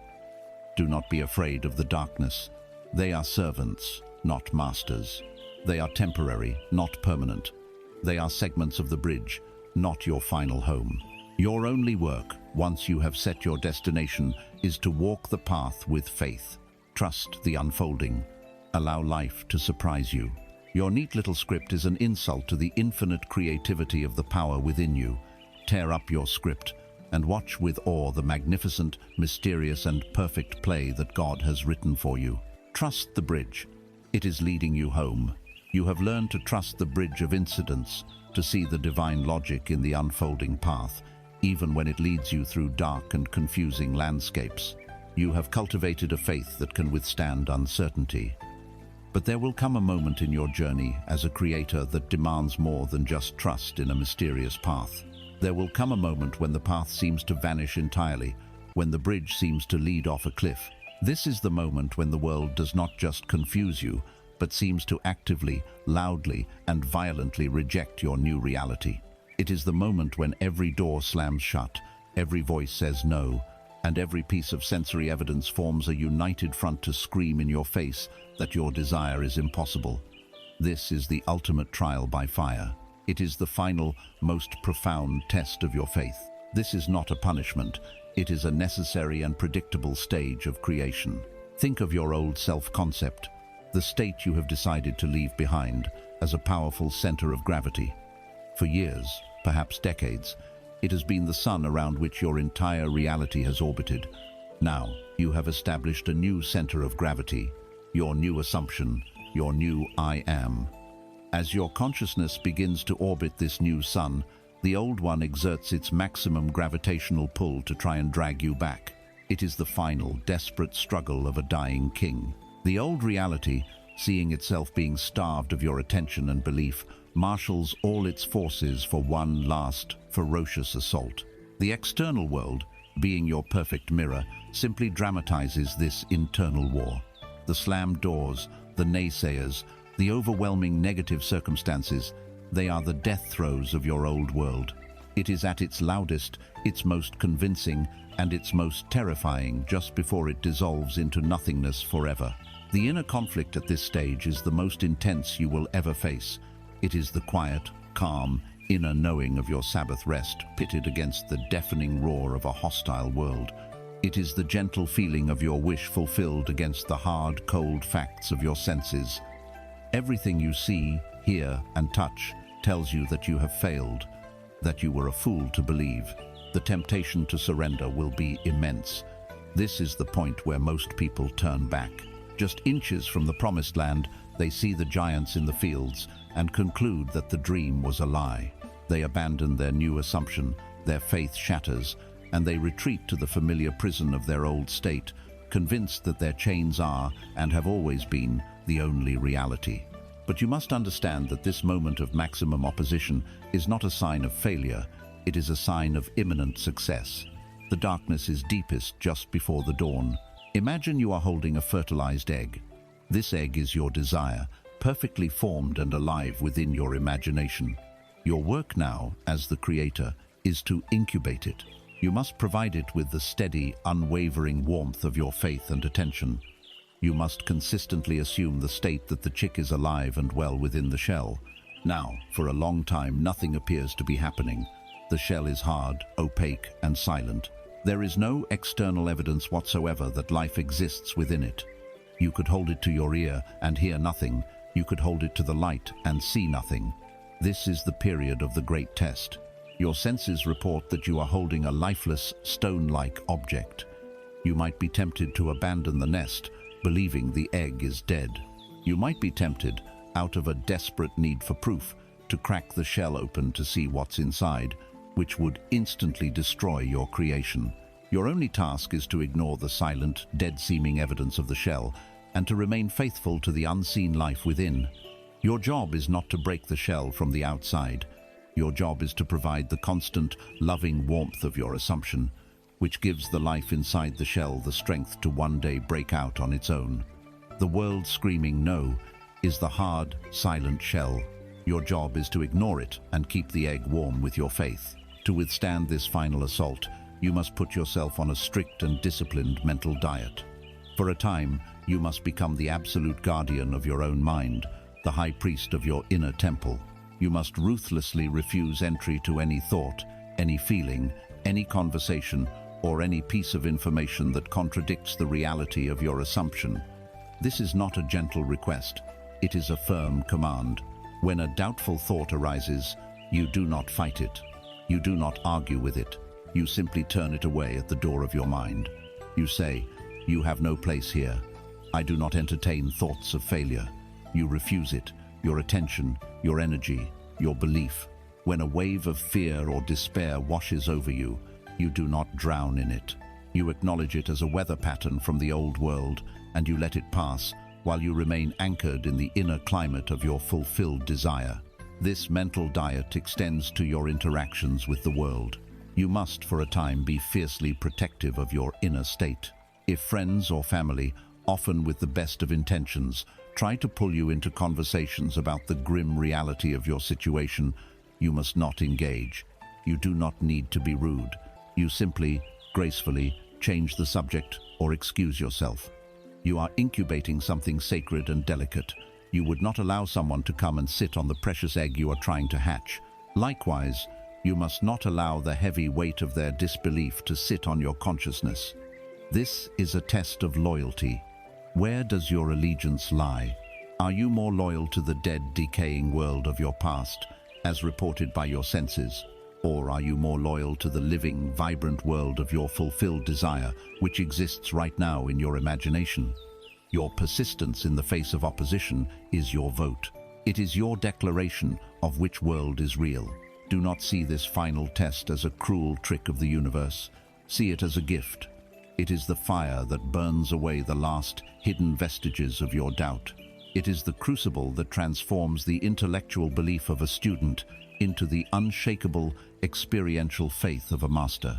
When you stand firm in your assumption while the world screams no, and then you watch that world crumble and reshape itself to match your assumption, you will know your own power in a way that no book or teacher could ever convey.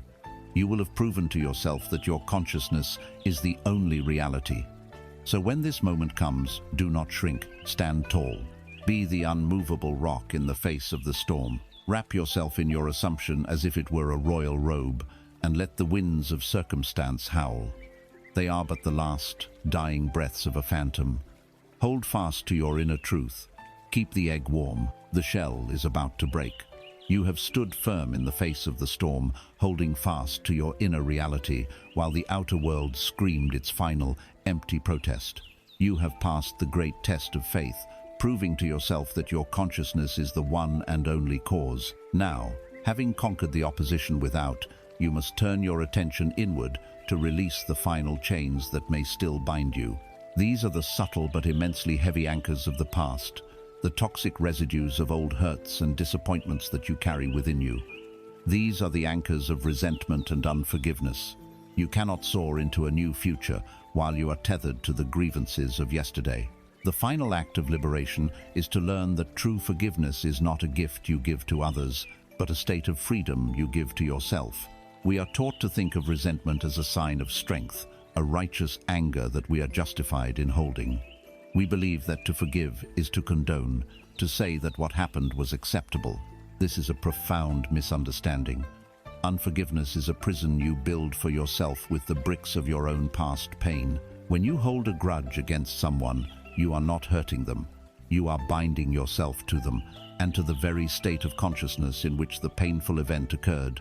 Every time you replay the memory of the betrayal, the insult, or the injustice, you are consciously choosing to re-enter that low-frequency state of victimhood. You are drinking poison and hoping the other person will get sick. It is a futile and self-destructive act. Imagine that someone in your past, through their ignorance or their pain, handed you a burning hot piece of coal. The initial event was painful, a sudden, searing burn. But the event is over. It exists now only in your memory. Unforgiveness is the act of deciding every single day to clench your fist tightly around that hot coal. You carry it with you everywhere. It burns your hand, scents your entire life with its acrid smoke, and consumes your precious creative energy. You hold on to it, stubbornly believing that your continued suffering will somehow punish the person who gave it to you. But they have walked away. They are not being burned. The only one whose hand is being scarred, whose present moment is being consumed by the fire, is you. Forgiveness, then, is not some grand moral gesture for the benefit of the other person. It is the simple, intelligent, and profoundly self-loving act of opening your hand and letting the coal drop. It does not deny that the coal was hot. It does not deny that you were burned. It simply decides that you will not carry the fire with you into your sacred now. You cannot fully move into the state of abundance while a part of your energy is still invested in the state of having been cheated. You cannot fully inhabit the state of being loved and cherished while you are still tethered to the state of being abandoned or betrayed. The energy of resentment is a powerful anchor that keeps you moored in the very harbor you are trying to leave. To forgive is to take a sharp knife and cut the anchor rope. It is to declare that your freedom in the present moment is more important than your grievances from the past. You are reclaiming the vast quantities of creative energy that have been leaking into reanimating old wounds, and you are bringing that energy back to yourself, here and now, where it can be used to build your new reality. The most powerful tool for achieving this freedom is not a matter of willpower, but of creative revision. As you have learned, time is not a fixed, linear track. The past is not set in stone. It is a scene held in imagination, and any scene in imagination can be edited. This is the art of revision. It is the ultimate form of forgiveness because it dissolves the offense at its root. The practice is simple. At the end of your day, in a quiet, relaxed state, mentally review the events that have occurred. If there was any moment that brought you discomfort, an argument, a piece of bad news, a moment of frustration, do not let it settle in your mind as a negative fact. You must rewrite it. In your imagination, replay the scene, but this time, revise it to conform to the ideal you wish had taken place. If a colleague spoke to you harshly, imagine the scene again, but this time hear them speaking to you with kindness and respect. Feel the warmth and ease of that new interaction. If you received a bill that caused you anxiety, imagine receiving a check for the same amount instead. Feel the thrill and relief of that revised event. If you made a mistake at work, revise the scene so that you perform the task flawlessly, hearing the praise of your boss. You must loop this new, revised scene in your imagination until it takes on the tones of reality. You must feel the emotional signature of the revised event. Feel the peace, the joy, the satisfaction. When you do this, you are performing a mystical act of spiritual hygiene. You are cleansing the day of its negative charge. You are refusing to allow a painful moment to become a permanent scar on your consciousness. You are forgiving the day for not having been perfect. This practice can and should be used for the deep wounds of your distant past as well. The old memories that still have the power to cause you pain are active scenes in your imagination. You can re-enter them. You can revise them. You can change the dialogue, change the outcome, and saturate the new scene with a feeling of love and resolution. In doing so, you are not deluding yourself. You are redeeming the energy. You are healing yourself at the causal level. The memory will lose its emotional power over you. The hot coal will turn to dust. Perhaps the most important person you must forgive is yourself. We hold on to self-condemnation for past mistakes, for missed opportunities, for not having known then what we know now. This guilt is a heavy, dense energy that anchors us in a state of unworthiness. Revision is the ultimate key to self-forgiveness. Go back to the moment you made the wrong decision. In your imagination, revise it. See yourself making the wise, loving, and courageous choice instead. Feel the pride and peace that comes with that new choice. By doing this, you are telling yourself, I am no longer the person who made that mistake. I am the person who learned from it and chose a better way. You are redeeming your own past and setting your present self free. You cannot afford the luxury of a grudge. It is a weight too heavy for a creator to carry. The freedom, peace, and creative power you will gain from forgiveness are infinitely more valuable than the bitter satisfaction of being right.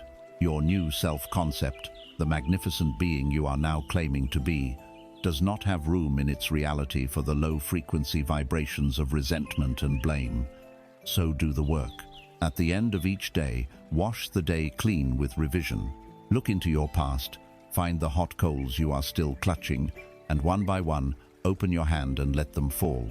Forgive others, not because they deserve it, but because you deserve peace. And forgive yourself, because you are a divine being who is worthy of nothing less than unconditional love. Cut the anchors. Your infinite ocean of a future awaits. You have walked the healing path of forgiveness, releasing the heavy anchors that tethered you to the grievances of the past. In letting the hot coal of resentment fall from your hand, you have cleansed your own perception. Now, with clear eyes and a free heart, you are ready to look upon the people in your world and understand one of the most profound, challenging, and ultimately liberating truths of this teaching. You are ready to see that the world of people is not separate from you at all. The others in your life, your friends, your family, your colleagues, your enemies are not independent agents acting of their own accord. They are messengers. They are actors on your stage, playing the precise roles you have assigned to them in the secret theater of your own mind. The world is a mirror, and everyone in it is you, pushed out. This concept is a radical departure from everything you have been taught. We are conditioned to see other people as separate islands of consciousness, to be reacted to, judged, persuaded, and controlled. This belief is the source of all human drama. It casts you in the role of a victim or a manipulator, forever trying to manage the unpredictable behavior of others. You blame your boss for your unhappiness at work. You blame your partner for your feelings of being unloved. You blame the politician for the state of the world. This endless game of external blame is futile. It is an attempt to rearrange the furniture in a room when the real cause of the room's appearance is the blueprint from which it was built. You are the architect of that blueprint, and your conceptions of others are a core part of its design. Imagine you are standing alone in a great hall of mirrors. Each mirror is unique. Some are clear, some are distorted, some are magnifying, some are tinted. Every person in your life is one of these mirrors. They do not and cannot reflect anything other than what you are presenting to them. The mirror you call your critical boss is simply reflecting back to you your own unexamined feelings of self-doubt and insecurity. The mirror you call your loving partner is reflecting your own capacity for self-love and acceptance. The mirror you call your unreliable friend is reflecting your own deep-seated assumption that you will be let down. We spend our lives running up to these mirrors, trying to alter the reflection. We see a frown in the mirror, and we try to physically push its lips into a smile. We see a smudge on the reflected face, and we try to wipe the surface of the glass, becoming frustrated when the smudge remains. The absurdity is obvious. The only way to change the reflection is to change the source. To make the reflection smile, you must first smile. To remove the smudge from the reflection, you must wipe your own cheek. Trying to change another person without first changing your own consciousness is as futile as polishing a mirror to heal a scar. The core message is this: people have no choice but to play the part you have assigned them. Their behavior towards you is a perfectly orchestrated reflection of your own state of consciousness. They are delivering to you, with flawless accuracy, the script you have written for them in your imagination. If you hold an assumption that a certain person is difficult and untrustworthy, you will approach them with a defensive, suspicious energy. They, in turn, will sense this energy and reflect it back to you with difficult and untrustworthy behavior, confirming your initial assumption and creating a self-perpetuating prison of a relationship. You are directing a play from a script of your own making and then blaming the actors for their performance. To change the performance, you must rewrite the script. This is not done by confronting the person, arguing with them, or pleading with them to change. It is done in the silence of your own mind through the power of your imagination. This is where you take radical responsibility for your world. Choose one relationship in your life that you wish to transform. Perhaps it is with a family member with whom you constantly argue, or a colleague with whom there is tension. Acknowledge the current negative loop you are in with them. Now you will create a new reality. Tonight, before you sleep, enter a relaxed state. In your imagination, construct a short, simple scene that implies the relationship is now exactly as you wish it to be. Do not imagine them changing. Imagine them as changed. Perhaps you imagine a scene where you are having a conversation with this person, but this time, instead of the usual tension, you hear them speaking to you with warmth, respect, and understanding. Hear their voice clearly. See the kindness in their eyes. Feel the genuine feeling of harmony and relief that this new dynamic brings. Perhaps you imagine them congratulating you on a success, or offering a sincere apology, or simply sharing a moment of laughter with you. Choose one short scene and loop it in your imagination. Feel the reality of it. Feel the gratitude. You are not doing this to manipulate them. You are doing this for you. You are changing your conception of this person. You are washing your own mind clean of the old, negative assumptions you held about them.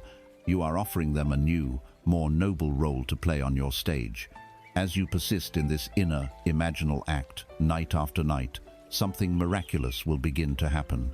You will find that your own feelings toward the person begin to soften. The defensive energy you used to carry into your interactions with them will dissolve, because you have been consistently experiencing them as kind and respectful in your imagination. And as you change, they must change.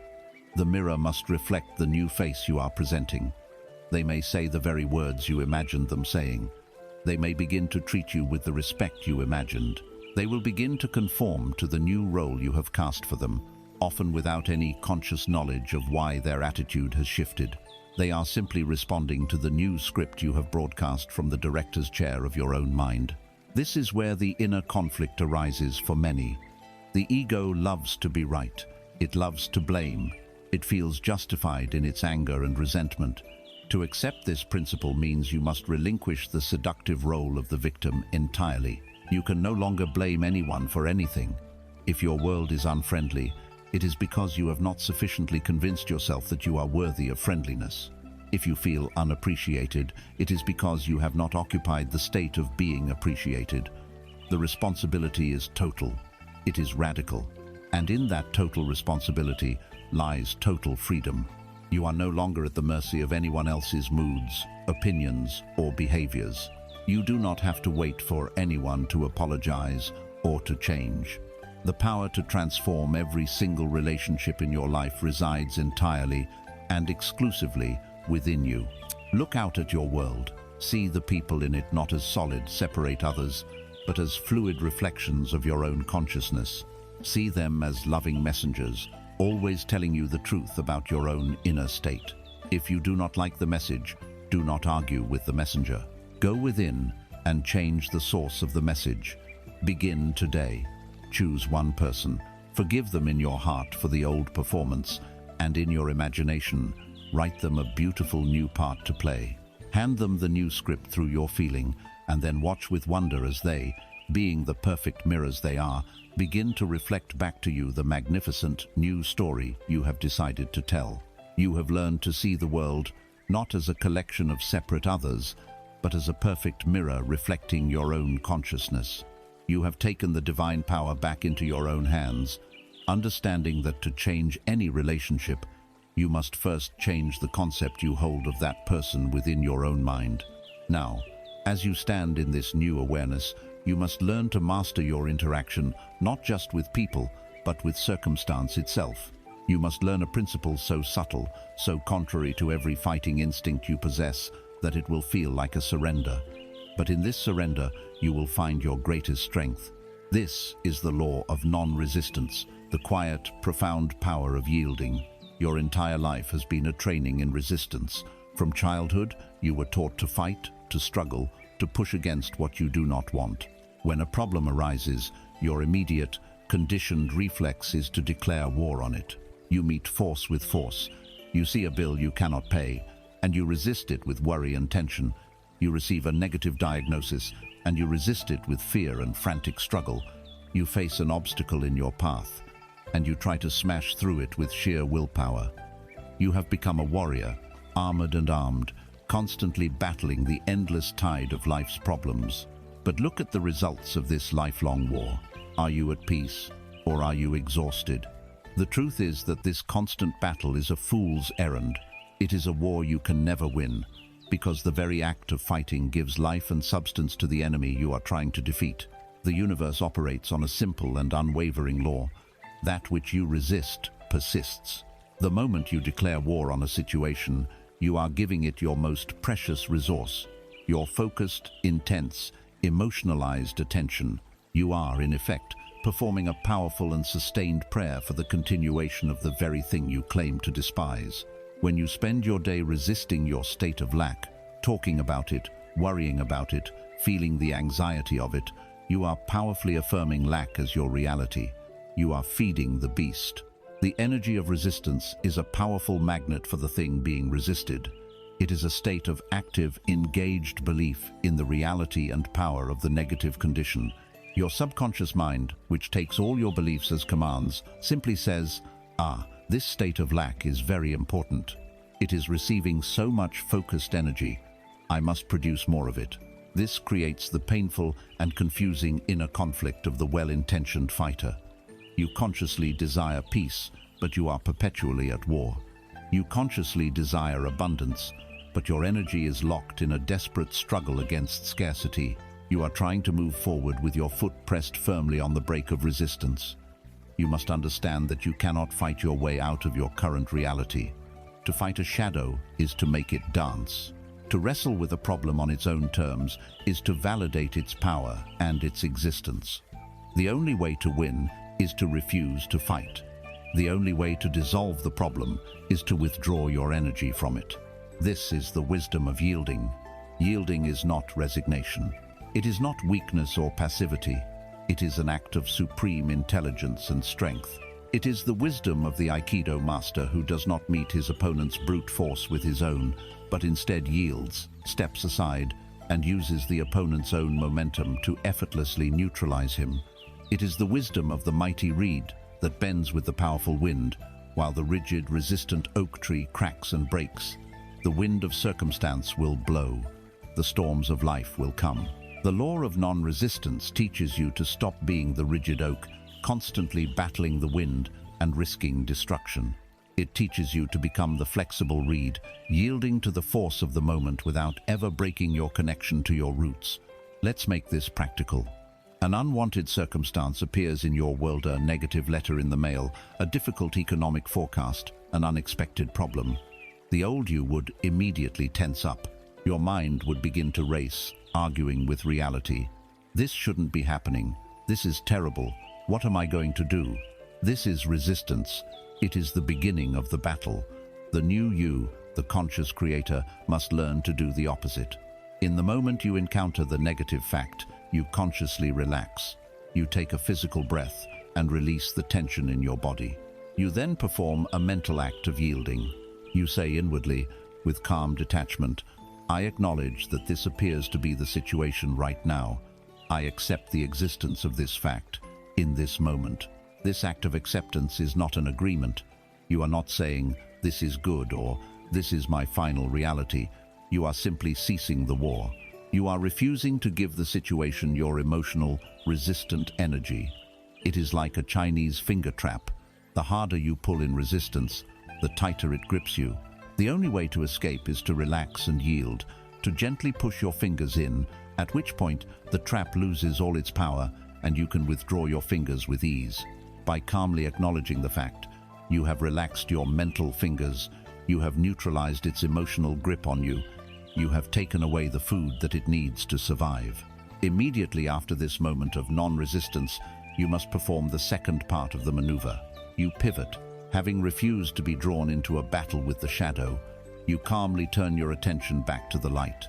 You instantly return to your inner home, the state of your wish fulfilled. You have acknowledged the bill. And now you instantly evoke the feeling of security and abundance. You have acknowledged the negative forecast, and you instantly return to the feeling of your own divine provision. You are refusing to be pulled out of your chosen state of consciousness by the provocations of the old world.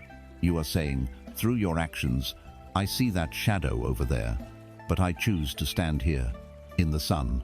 The shadow has no power over me because I will not give it my energy or my belief.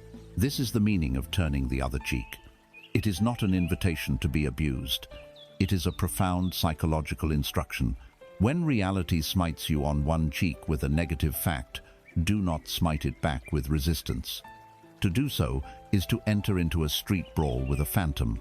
Instead, you turn the other cheek. You calmly turn your attention away from the problem and toward the solution, which is your assumption of your desire fulfilled. You refuse to play the game on the level of the problem. You lift your consciousness to the level of the answer. Practice this throughout your day. See every obstacle, every annoyance, every piece of unwanted news as an opportunity to practice the divine art of non-resistance. Meet each one not with a clenching fist, but with an open hand. Not with a mental argument, but with a quiet, yielding acceptance. And then, immediately, return to your true home. You will find a great peace beginning to settle over your life. The frantic energy of the warrior will be replaced by the quiet confidence of the master. You will stop creating more battles through your own resistance. You will discover that the things you used to fight against, when deprived of the energy of your resistance, simply begin to wither and dissolve on their own. You will learn the profound power that lies not in pushing against the stream, but in aligning yourself with the current of your own divine desire and allowing it to carry you effortlessly home. As you learn to practice non-resistance, to yield to the circumstances of the moment without surrendering your inner state, you will notice a new quality entering your life. It is a quality of ease, of flow, of no longer being at war with your own reality. This newfound peace is the perfect atmosphere in which to confront and transform one of the most distorted and charged concepts in all of human consciousness, the concept of abundance. We have been taught to equate abundance with a number in a bank account, a specific amount of material wealth. Today, we will dismantle that illusion. For true abundance is not an amount you acquire, it is a state of being you inhabit. The greatest trap ever laid for the human mind is the belief that a feeling is conditional upon an external event. We are taught, when I have $1 million, then I will feel secure. When I get the promotion, then I will feel successful. When I retire, then I will feel free. This when-then model is a formula for perpetual dissatisfaction. It defines your present moment, the only moment you ever have, by what it lacks. It makes peace, freedom, and security things that are always in the future, always dependent on an external marker. You live your life in a state of anxious pursuit, chasing a number on a screen, believing that it holds the key to the feeling you desire. But this is a grand deception. The inner conflict is born from this chase. You chase money, but what you are truly chasing is the feeling you have projected onto it. You chase freedom, security, peace, and the sense of ease that you believe money will provide. But the act of chasing is by its very nature, born from a feeling of lack. You can only chase that which you believe you do not have. So, you are caught in a paradoxical loop. You are trying to achieve the feeling of security from a state of insecurity. You are trying to find freedom from a state of energetic bondage. It cannot be done. The vibration of chasing and the vibration of having are mutually exclusive. You cannot arrive at a destination by running in the opposite direction. You must first embody the feeling, and then the external manifestation will have no choice but to appear. Abundance is not a number. It is a state of consciousness. It is the deep, inner, permeating feeling of having more than enough. It is a sense of ease, of flow, of trust in the infinite supply of the universe. It is the quiet, calm confidence that all your needs are, and always will be, met. This state is not a result of external wealth. External wealth is a result of this state, and because it is an inner state, it means you can choose to enter it right now, in this very moment, regardless of the current contents of your wallet or your bank account. You do not need the world's permission to feel abundant. The feeling is your divine birthright. Let us use a metaphor to make this clear. Imagine your material life. Your bank account is a small cup. Most people identify with the cup. They see themselves as this small, separate, and often empty container. They spend their lives running around, trying to find external sources, a job, an investment, a lucky breakthrough, pour a little water into their cup. Their happiness is directly proportional to how full the cup is. They live in constant fear of the cup being empty. This is the consciousness of lack, but you are not the cup. The great realization, the shift from lack to abundance, is the moment you stop identifying with the cup and you remember that you are the entire, infinite, boundless ocean.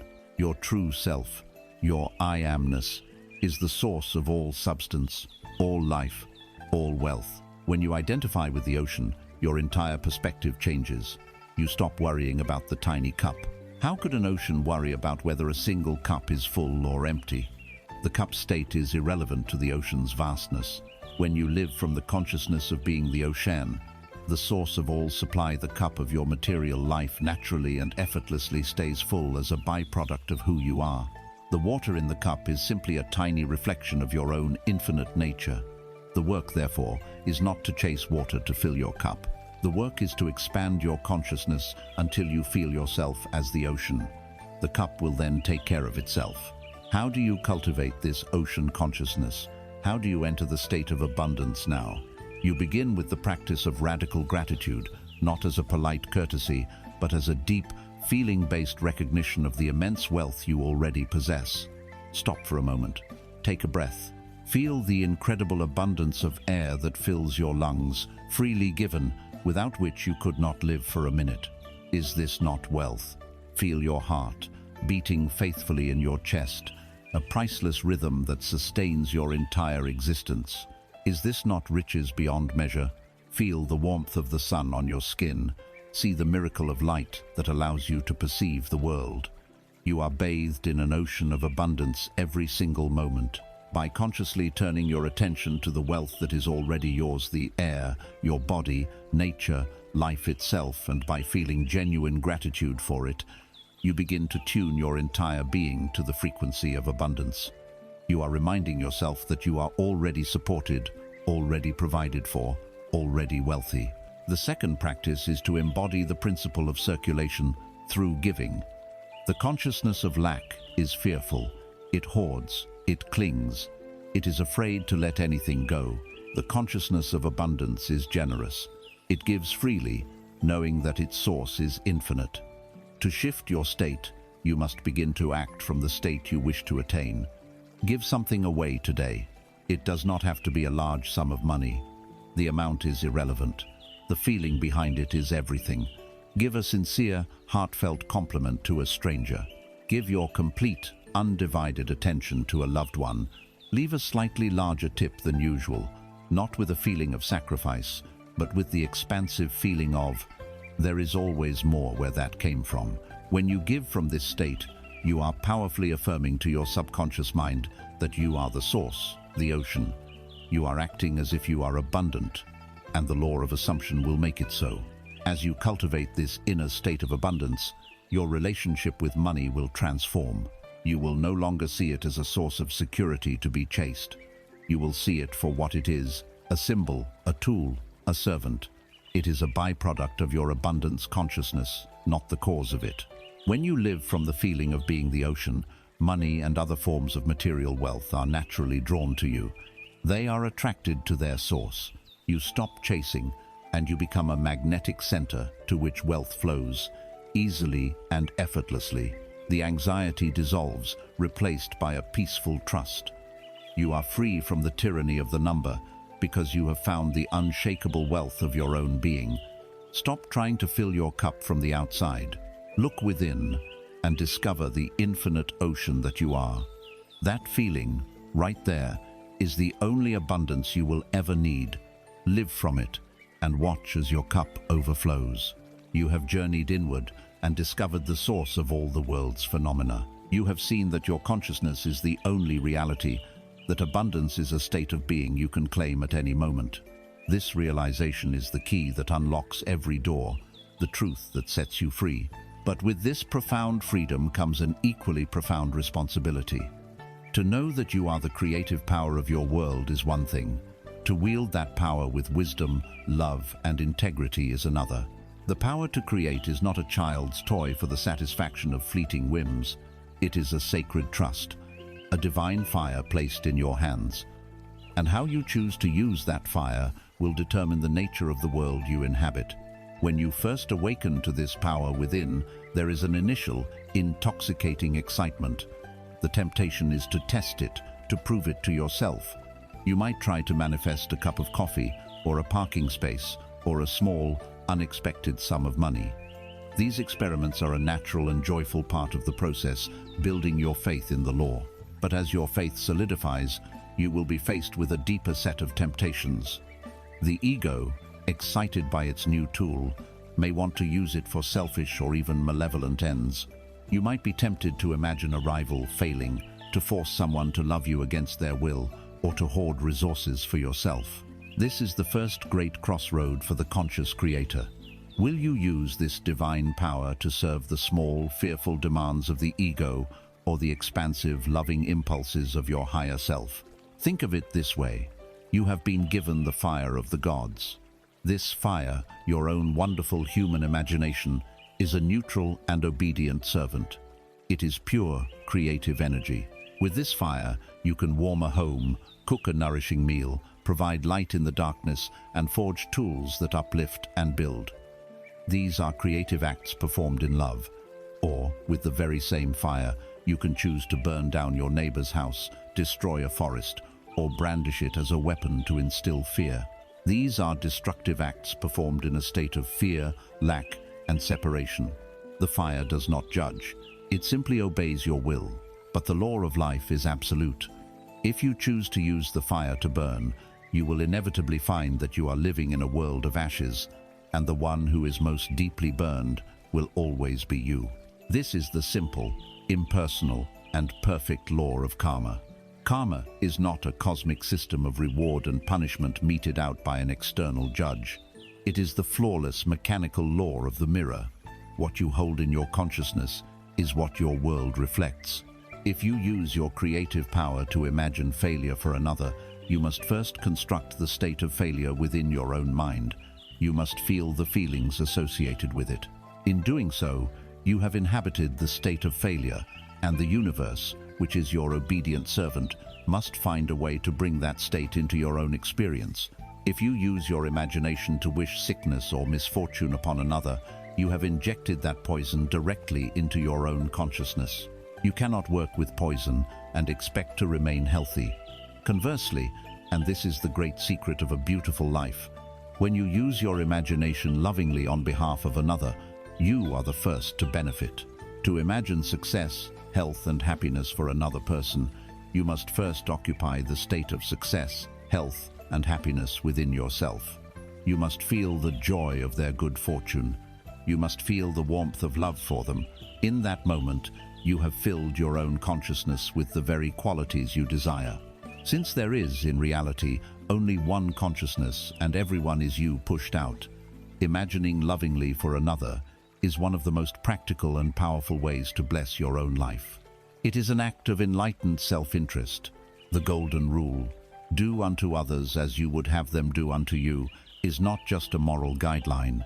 It is a profound, metaphysical instruction. It should be rephrased for the conscious creator. Imagine for others as you would have them imagine for you. The inner conflict you will face is the battle between the ego's desire for justice and retaliation and your soul's understanding of this unity. Someone may have wronged you. The ego will demand that you use your power to see them punished. It will feel righteous. But your higher self knows that to do so is to chain yourself to the very person and event you wish to be free from. It is to re-enter the state of being a victim. The ultimate act of mastery is to be able to look upon someone who has wronged you and, instead of wishing them harm, to sincerely imagine them happy, successful, and at peace. This act shatters the ego's grip. It is the ultimate form of forgiveness. It is a declaration that you will no longer allow anyone else's behavior to dictate the contents of your own consciousness. You choose to fill your mind with love, and so, your world must be filled with love. To cultivate this new habit of being, you must become a conscious steward of your creative fire. Make this your daily intention, a sacred vow you make to yourself each morning. Today, I use my creative power with love, wisdom, and integrity. My imagination is a force for good, and I dedicate its use to the upliftment of myself and of all. Let this intention be the rudder that steers your inner world for the day. Make it a practice to spend just a minute or two each day actively imagining good fortune for someone else. Pick someone you know, a friend, a family member, even a stranger you saw on the street, and imagine something wonderful happening for them. See them receiving the job they wanted. See them healed and vibrant. See them smiling, surrounded by love. Feel the joy of their success as if it were your own. This is not a chore. It is the joyful act of tending the garden of our collective reality. You are planting flowers in another's yard, and in doing so, the fragrance and beauty inevitably enrich your own. You have graduated from a victim of circumstance to a student of reality. The final step is to become a master. A master does not simply use power for personal gain. A master understands that power is inseparable from responsibility. They know that every thought, every feeling, every imaginal act is a creative force that ripples out into the world. They choose to be a conscious cause of good, a fountain of loving assumptions. They know that the highest use of this divine gift is not just to build a better life for oneself, but to participate in the elevation of the whole of consciousness. You have been given the fire of the gods. It is in your hands. Use it to warm, use it to heal, use it to bring light. You have walked the path of the Creator, accepting the profound and noble responsibility that comes with wielding the divine fire of your imagination. You have learned to use this power not just for your own upliftment, but with love and wisdom for the benefit of all. Understanding that in the great mirror of the world, giving and receiving are one. Having journeyed through the landscapes of belief, feeling, assumption, and faith, we now arrive at the final destination. This is not another technique to be learned, nor another principle to be mastered. It is the destination where the journey itself dissolves. It is the end of striving, the end of seeking, and the beginning of simply, magnificently being. This is the state of living from the source. For so long, you have been a seeker. Even as you learned these principles and began to successfully apply them, you may have remained in the subtle identity of the manifester, the conscious creator. There can be a secret addiction to the process itself, the thrill of setting a goal, applying the techniques, and watching it come to pass. This is the final and most subtle illusion. To mistake the tools for the treasure, to become so enamored with the game of creation that you forget the purpose of the game was to realize you are not just a player, but the game itself. The ego can take even the most profound spiritual truths and turn them into another form of striving, another mountain to climb, another achievement to acquire. It can become a human doing rather than a human being. This creates the final inner conflict, the choice between the temporary joy of achieving and the permanent peace of being.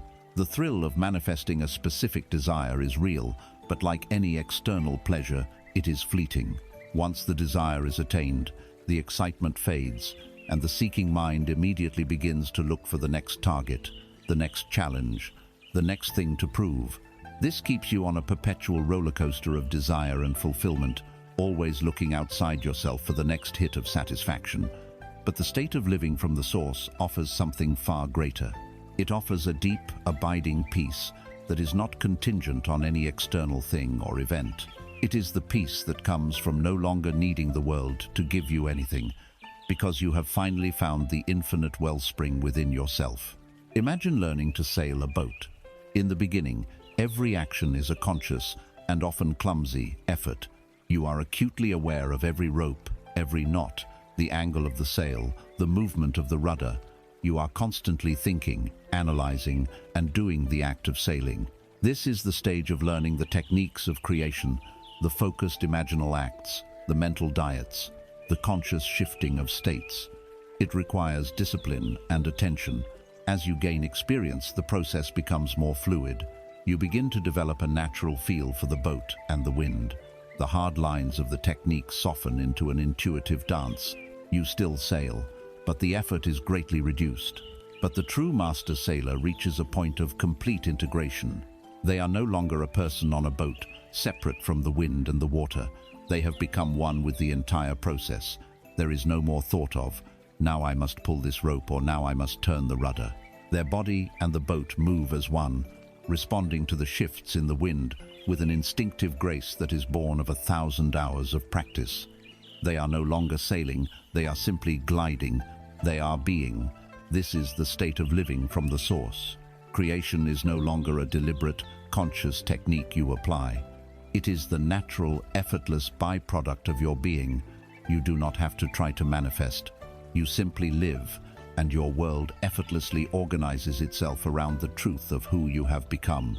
The great search is over. The entire purpose of this journey, of all spiritual seeking, was never to learn how to manipulate the universe to get what you want. It was to lead you to the stunning, world-altering realization that you are the source of the universe you experience. You are not a drop in the ocean, you are the entire ocean in a drop. The search for love, for security, for abundance, for God outside of yourself was a journey of illusion. You were the prodigal son who left a palace to search for a crust of bread, only to finally return home and realize that the palace and all its treasures had been yours all along. The kingdom of heaven is, and has always been, within you. What does this look like in your practical daily life? It looks like peace, it looks like freedom. When a new desire arises in your mind, it is no longer a source of anxiety or a new project to be undertaken. It is welcomed gently, like a soft breeze. You might acknowledge it, smile at it, and perhaps for a fleeting, pleasant moment, imagine its fulfillment. But there is no strain, no effort, no repetition needed. The act is performed in an instant with the quiet certainty of a master who knows that a thought held in their consciousness, infused with the slightest feeling, is a creative command that cannot fail. Then you let it go completely, not as a technique of detachment, but because you have no anxiety about its fulfillment. Its appearance in your world is a certainty, so there is no need to think of it again. You spend far less time trying to change your world, and far more time simply enjoying it. You are present. You savor your experiences. Gratitude is no longer a practice you perform, but the very air you breathe, because you are constantly aware that the beauty of your world is a reflection of the beauty of your own being. You walk with a quiet, unshakable confidence that has nothing to prove to anyone. It is not the loud, brittle confidence of the ego that needs validation. It is the deep, silent certainty of the soul that knows its own divinity. You have nothing to prove, nothing to defend, and nothing to seek. You are simply here, now, being the magnificent reality that you are. The journey we have taken together through these teachings was a journey home. It was a path designed to lead you back to the center of your own being, to the radiant, powerful source that you have always been. The techniques were the signposts, the practices were the steps, but the destination was always this realization. You came to this audiobook, perhaps, looking for answers, but the final answer is that you are the answer. You came seeking a key to unlock the treasures of the universe. But the final truth is that you are the key, the treasure, and the entire kingdom.